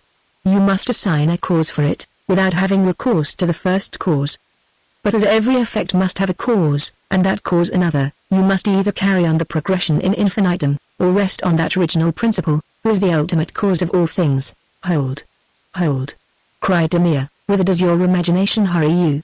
I joined in alliance with you, in order to prove the incomprehensible nature of the divine being, and refute the principles of Cleanthes, who would measure everything by human rule and standard. But I now find you running into all the topics of the greatest libertines and infidels, and betraying that holy cause which you seemingly espoused. Are you secretly, then, a more dangerous enemy than Cleanthes himself? And are you so late in perceiving it? Replied Cleanthes. Believe me, Demir, your friend Philo, from the beginning, has been amusing himself at both our expense, and it must be confessed, that the injudicious reasoning of our vulgar theology has given him but too just a handle of ridicule. The total infirmity of human reason, the absolute incomprehensibility of the divine nature, the great and universal misery, and still greater wickedness of men, these are strange topics, surely, to be so fondly cherished by orthodox divines and doctors. In ages of stupidity and ignorance, indeed, these principles may safely be espoused, and perhaps no views of things are more proper to promote superstition, than such as encourage the blind amazement, the diffidence, and melancholy of mankind. But at present, blame not so much, interposed Philo, the ignorance of these reverend gentlemen. They know how to change their style with the times. Formerly it was a most popular theological topic to maintain, that human life was vanity and misery, and to exaggerate all the ills and pains which are incident to men. But of late years, divines, we find, begin to retract this position, and maintain, though still with some hesitation, that there are more goods than evils, more pleasures than pains, even in this life. When religion stood entirely upon temper and education, it was thought proper to encourage melancholy, as indeed mankind never have recourse to superior powers so readily as in that disposition. But as men have now learned to form principles, and to draw consequences, it is necessary to change the batteries, and to make use of such arguments as will endure at least some scrutiny and examination. This variation is the same, and from the same causes, with that which I formerly remarked with regard to skepticism. Thus Philo continued to the last his spirit of opposition, and his censure of established opinions.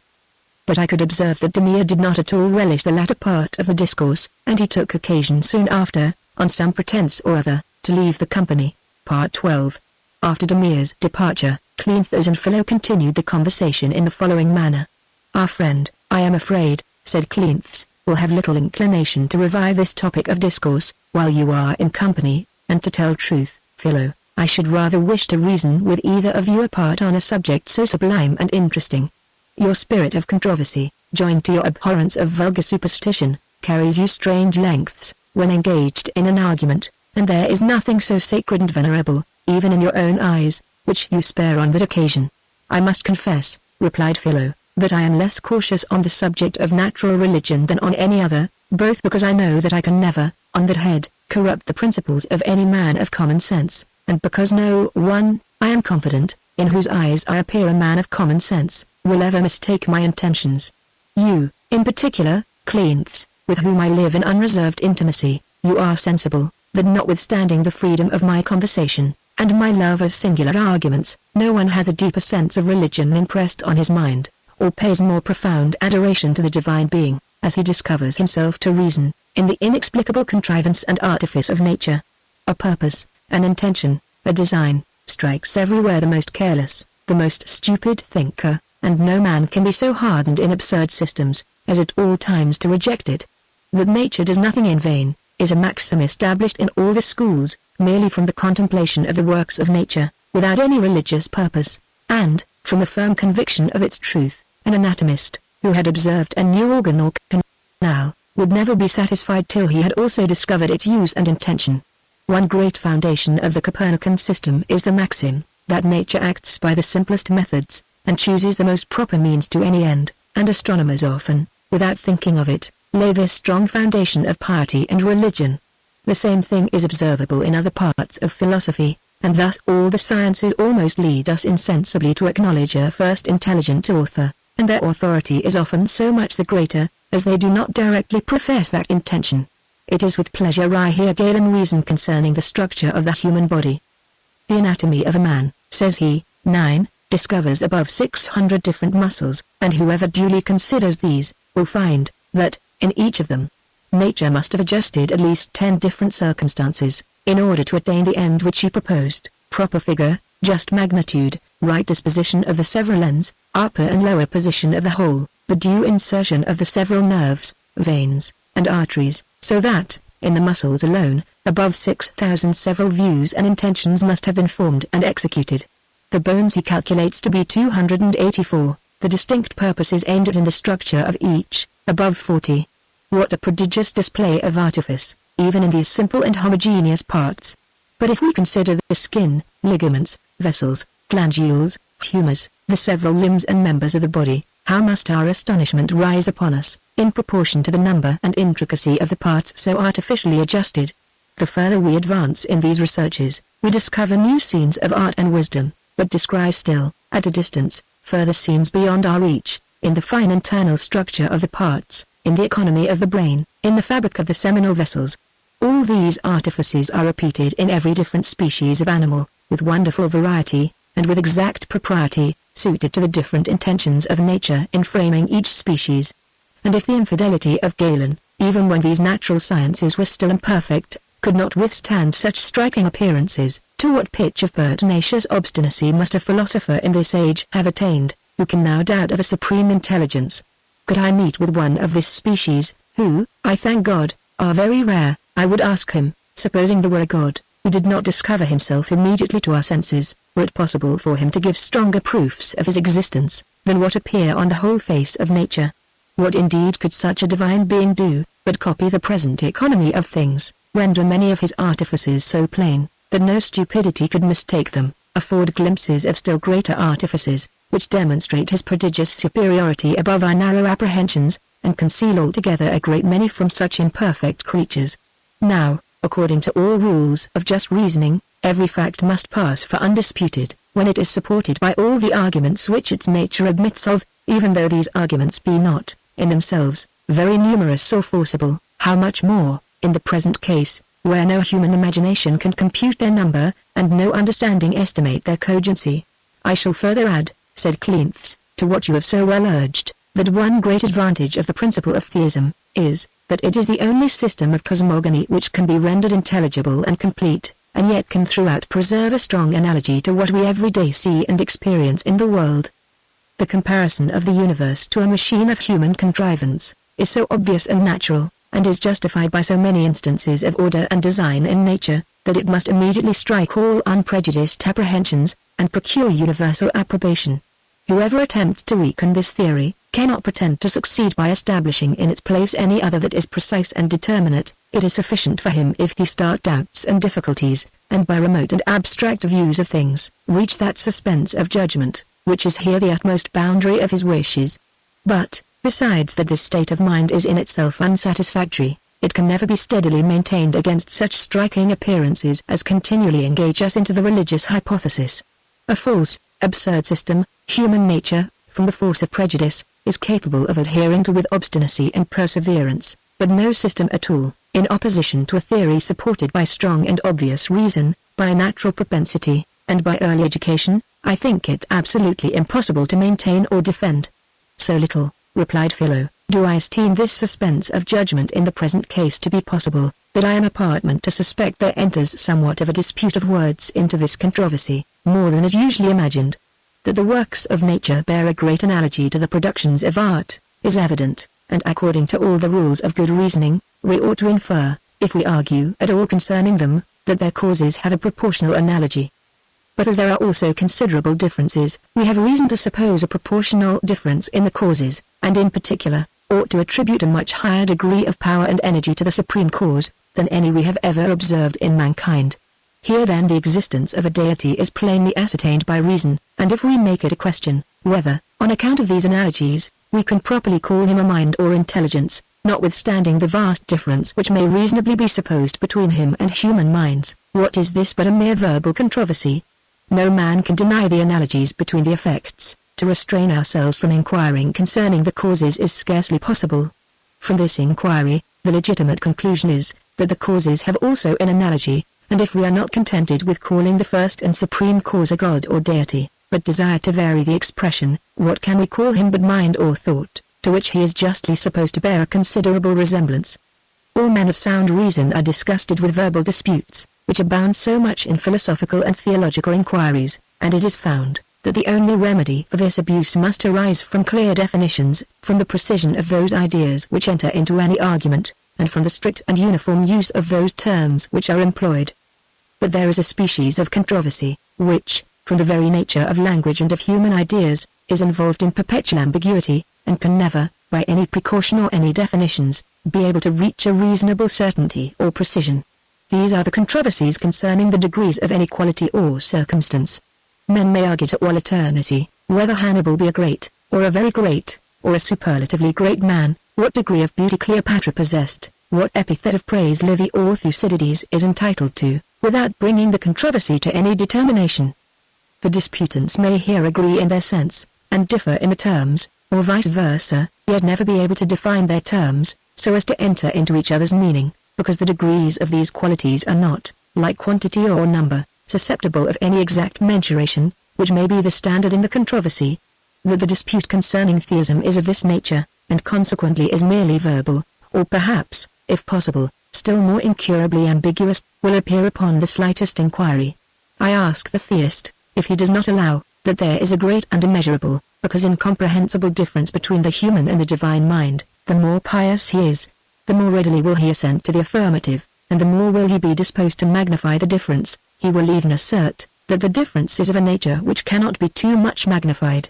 I next turn to the atheist, who, I assert, is only nominally so, and can never possibly be in earnest, and I ask him, whether, from a coherence and apparent sympathy in all the parts of this world, there be not a certain degree of analogy among all the operations of nature, in every situation and in every age, whether the rotting of a turnip, the generation of an animal, and the structure of human thought, be not energies that probably bear some remote analogy to each other. It is impossible he can deny it. He will readily acknowledge it. Having obtained this concession, I push him still further in his retreat, and I ask him, if it be not probable, that the principle which first arranged, and still maintains order in this universe, bears not also some remote inconceivable analogy to the other operations of nature, and, among the rest, to the economy of human mind and thought. However reluctant, he must give his assent. Where then, cry I to both these antagonists, is the subject of your dispute? The theist allows, that the original intelligence is very different from human reason. The atheist allows, that the original principle of order bears some remote analogy to it. Will you quarrel, gentlemen, about the degrees, and enter into a controversy, which admits not of any precise meaning, nor consequently of any determination? If you should be so obstinate, I should not be surprised to find you insensibly change sides, while the theist, on the one hand, exaggerates the dissimilarity between the Supreme Being, and frail, imperfect, variable, fleeting, and mortal creatures, and the atheist, on the other, magnifies the analogy among all the operations of nature, in every period, every situation, and every position. Consider then, where the real point of controversy lies, and if you cannot lay aside your disputes, endeavor, at least, to cure yourselves of your animosity. And here I must also acknowledge, cleanths, that as the works of nature have a much greater analogy to the effects of our art and contrivance, than to those of our benevolence and justice, we have reason to infer, that the natural attributes of the deity have a greater resemblance to those of men, than his moral have to human virtues. But what is the consequence? Nothing but this, that the moral qualities of man are more defective in their kind than his natural abilities. For, as the Supreme Being is allowed to be absolutely and entirely perfect, whatever differs most from him, departs the furthest from the supreme standard of rectitude and perfection. It seems evident that the dispute between the skeptics and dogmatists is entirely verbal, or at least regards only the degrees of doubt and assurance which we ought to indulge with regard to all reasoning, and such disputes are commonly, at the bottom, verbal, and admit not of any precise determination. No philosophical dogmatist denies that there are difficulties both with regard to the senses and to all science, and that these difficulties are in a regular, logical method, absolutely insolvable. No skeptic denies that we lie under an absolute necessity, notwithstanding these difficulties, of thinking, and believing, and reasoning, with regard to all kinds of subjects, and even of frequently assenting with confidence and security. The only difference, then, between these sects, if they merit the name, is, that the skeptic, from habit, caprice, or inclination, insists most on the difficulties, the dogmatist, for like reasons, on the necessity. These, Cleanths, are my unfeigned sentiments on this subject, and these sentiments, you know, I have ever cherished and maintained.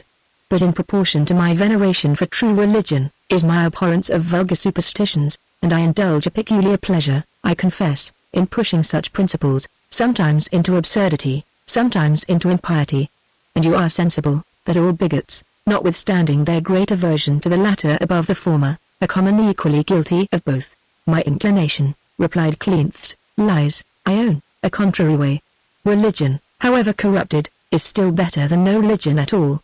The doctrine of a future state is so strong and necessary a security to morals, that we never ought to abandon or neglect it. For if finite and temporary rewards and punishments have so great an effect, as we daily find, how much greater must be expected from such as are infinite and eternal. How happens it then, said Philo, if vulgar superstition be so salutary to society, that all history abounds so much with accounts of its pernicious consequences on public affairs? Factions, civil wars, persecutions, subversions of government, oppression, slavery, these are the dismal consequences which always attend its prevalency over the minds of men. If the religious spirit be ever mentioned in any historical narration, we are sure to meet afterwards with a detail of the miseries which attend it. And no period of time can be happier or more prosperous, than those in which it is never regarded or heard of. The reason of this observation, replied Cleanths, is obvious. The proper office of religion is to regulate the heart of men, humanize their conduct, infuse the spirit of temperance, order, and obedience, and as its operation is silent, and only enforces the motives of morality and justice, it is in danger of being overlooked, and confounded with these other motives. When it distinguishes itself, and acts as a separate principle over men, it has departed from its proper sphere, and has become only a cover to faction and ambition.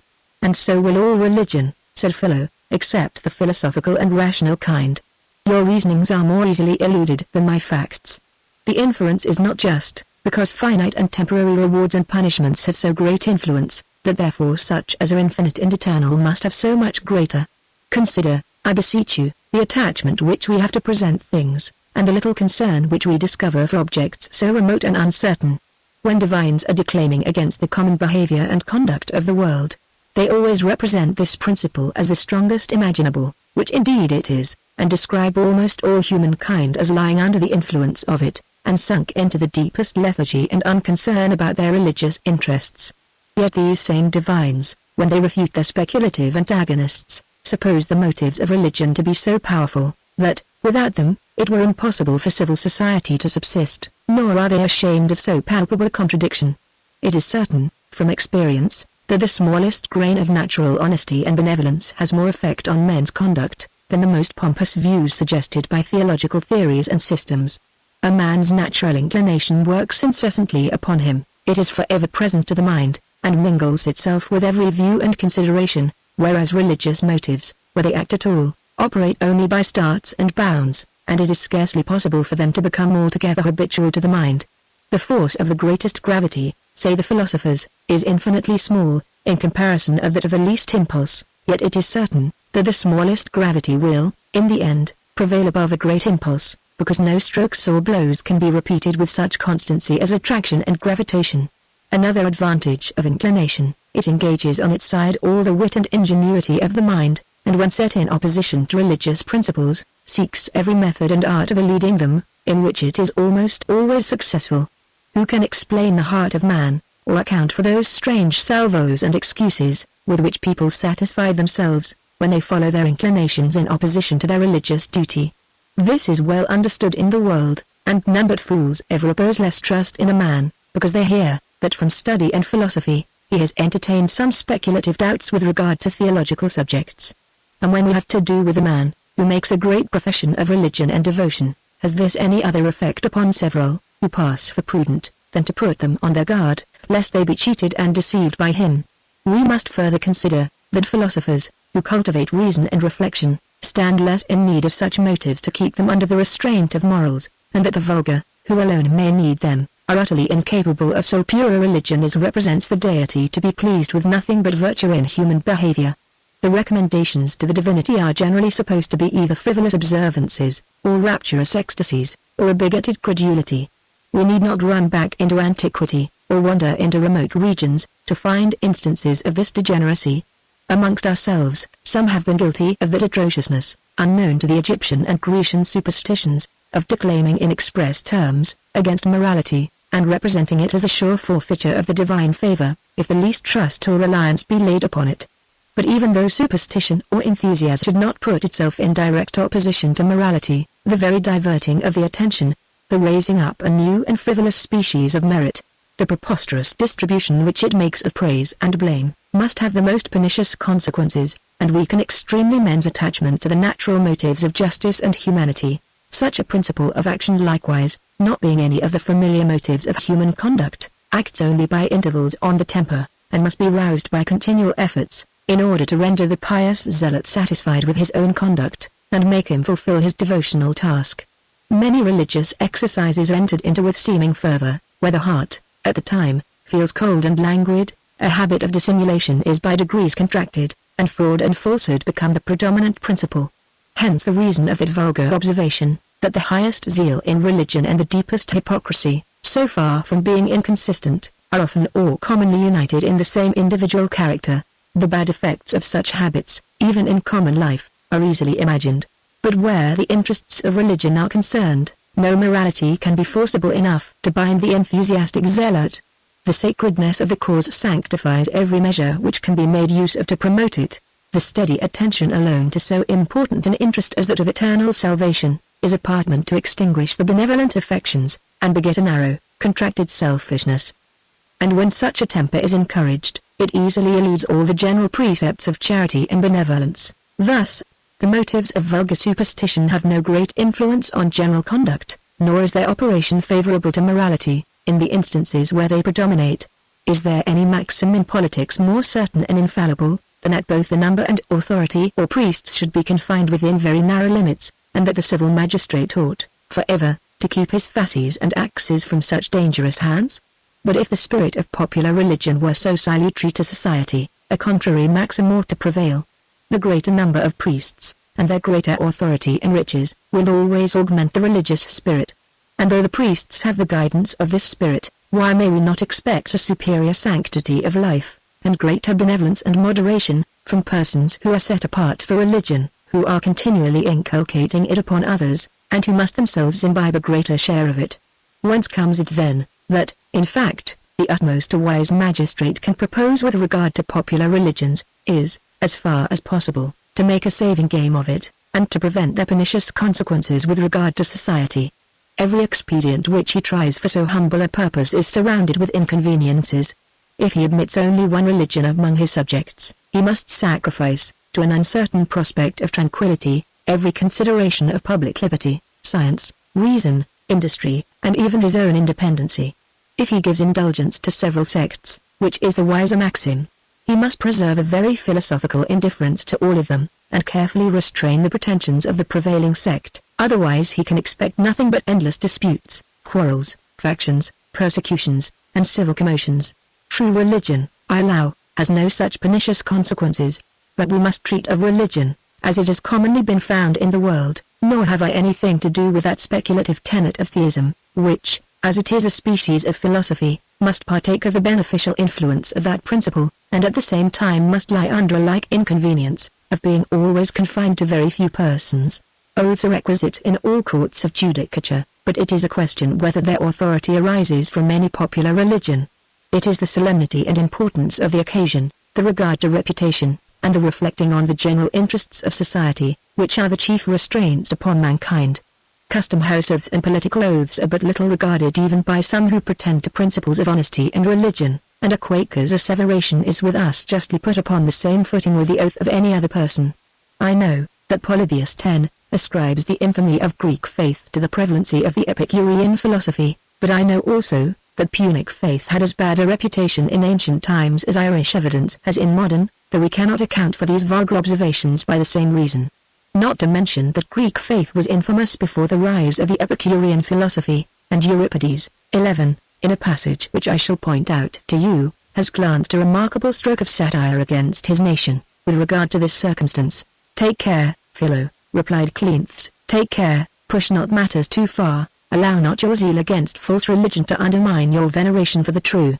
Forfeit not this principle, the chief, the only great comfort in life, and our principal support amidst all the attacks of adverse fortune. The most agreeable reflection, which it is possible for human imagination to suggest, is that of genuine theism, which represents us as the workmanship of a being perfectly good, wise, and powerful, who created us for happiness, and who, having implanted in us immeasurable desires of good, will prolong our existence to all eternity, and will transfer us into an infinite variety of scenes, in order to satisfy those desires, and render our felicity complete and durable. Next to such a being himself, if the comparison be allowed, the happiest lot which we can imagine, is that of being under his guardianship and protection. These appearances, said Philo, are most engaging and alluring, and with regard to the true philosopher, they are more than appearances. But it happens here, as in the former case, that, with regard to the greater part of mankind, the appearances are deceitful, and that the terrors of religion commonly prevail above its comforts. It is allowed that men never have recourse to devotion so readily as when dejected with grief or depressed with sickness. Is not this a proof that the religious spirit is not so nearly allied to joy as to sorrow? But men, when afflicted, find consolation in religion, replied Cleanthes. Sometimes, said Philo, but it is natural to imagine that they will form a notion of those unknown beings, suitably to the present gloom and melancholy of their temper, when they betake themselves to the contemplation of them. Accordingly, we find the tremendous images to predominate in all religions, and we ourselves, after having employed the most exalted expression in our descriptions of the deity, fall into the flattest contradiction in affirming that the damned are infinitely superior in number to the elect. I shall venture to affirm that there never was a popular religion which represented the state of departed souls in such a light as would render it eligible for humankind that there should be such a state. These fine models of religion are the mere product of philosophy. For as death lies between the eye and the prospect of futurity, that event is so shocking to nature, that it must throw a gloom on all the regions which lie beyond it, and suggest to the generality of mankind the idea of Cerberus and Furies, devils, and torrents of fire and brimstone. It is true, both fear and hope enter into religion, because both these passions, at different times, agitate the human mind, and each of them forms a species of divinity suitable to itself.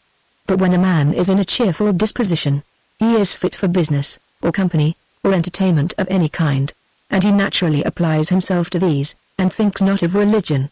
When melancholy and dejected, he has nothing to do but brood upon the terrors of the invisible world, and to plunge himself still deeper in affliction.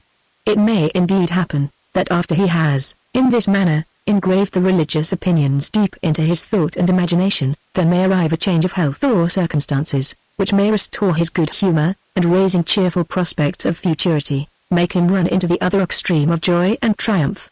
But still it must be acknowledged, that, as terror is the primary principle of religion, it is the passion which always predominates in it, and admits but of short intervals of pleasure. Not to mention, that these fits of excessive, enthusiastic joy, by exhausting the spirits, always prepare the way for equal fits of superstitious terror and dejection, nor is there any state of mind so happy as the calm and equable. But this state it is impossible to support, where a man thinks that he lies in such profound darkness and uncertainty, between an eternity of happiness and an eternity of misery. No wonder that such an opinion disjoints the ordinary frame of the mind, and throws it into the utmost confusion. and though that opinion is seldom so steady in its operation as to influence all the actions, yet it is apartment to make a considerable breach in the temper, and to produce that gloom and melancholy so remarkable in all devout people. It is contrary to common sense to entertain apprehensions or terrors upon account of any opinion whatsoever, or to imagine that we run any risk hereafter, by the freest use of our reason. Such a sentiment implies both an absurdity and an inconsistency. It is an absurdity to believe that the deity has human passions, and one of the lowest of human passions, a restless appetite for applause. It is an inconsistency to believe that, since the deity has this human passion, he has not others also, and, in particular, a disregard to the opinions of creatures so much inferior. To know God, says Seneca, is to worship him. All other worship is indeed absurd, superstitious, and even impious. It degrades him to the low condition of mankind, who are delighted with entreaty, solicitation, presents, and flattery. Yet is this impiety the smallest of which superstition is guilty. Commonly, it depresses the deity far below the condition of mankind, and represents him as a capricious demon, who exercises his power without reason and without humanity. And were that divine being disposed to be offended at the vices and follies of silly mortals, who are his own workmanship, ill would it surely fare with the votaries of most popular superstitions. Nor would any of human race merit his favor, but a very few, the philosophical theists, who entertain, or rather indeed endeavor to entertain, suitable notions of his divine perfections, as the only persons entitled to his compassion and indulgence would be the philosophical skeptics, a sect almost equally rare, who, from a natural diffidence of their own capacity, suspend, or endeavor to suspend, all judgment with regard to such sublime and such extraordinary subjects. If the whole of natural theology, as some people seem to maintain, resolves itself into one simple, though somewhat ambiguous, at least undefined proposition, that the cause or causes of order in the universe probably bear some remote analogy to human intelligence, if this proposition be not capable of extension, variation, or more particular explication, if it affords no inference that affects human life, or can be the source of any action or forbearance, and if the analogy, imperfect as it is, can be carried no further than to the human intelligence, and cannot be transferred, with any appearance of probability, to the other qualities of the mind, if this really be the case, what can the most inquisitive, contemplative, and religious man do more than give a plain, philosophical assent to the proposition, as often as it occurs, and believe that the arguments on which it is established exceed the objections which lie against it? Some astonishment, indeed, will naturally arise from the greatness of the object, some melancholy from its obscurity, some contempt of human reason, that it can give no solution more satisfactory with regard to so extraordinary and magnificent a question. But believe me, Cleanthes, the most natural sentiment which a well-disposed mind will feel on this occasion, is a longing desire and expectation that heaven would be pleased to dissipate, at least alleviate, this profound ignorance, by affording some more particular revelation to mankind, and making discoveries of the nature, attributes, and operations of the divine object of our faith. A person, seasoned with a just sense of the imperfections of natural reason, will fly to reveal truth with the greatest avidity, while the haughty dogmatist, persuaded that he can erect a complete system of theology by the mere help of philosophy, disdains any further aid, and rejects this adventitious instructor. To be a philosophical skeptic is, in a man of letters, the first and the most essential step towards being a sound, believing Christian, a proposition which I would willingly recommend to the attention of Pamphilus, and I hope Cleanthes will forgive me for interposing so far in the education and instruction of his pupil. Cleanthes and Philo pursued not this conversation much further, and as nothing ever made greater impression on me, than all the reasonings of that day, so I confess, that, upon a serious review of the whole, I cannot but think, that Philo's principles are more probable than Demere's, but that those of Cleanthes approach still nearer to the truth.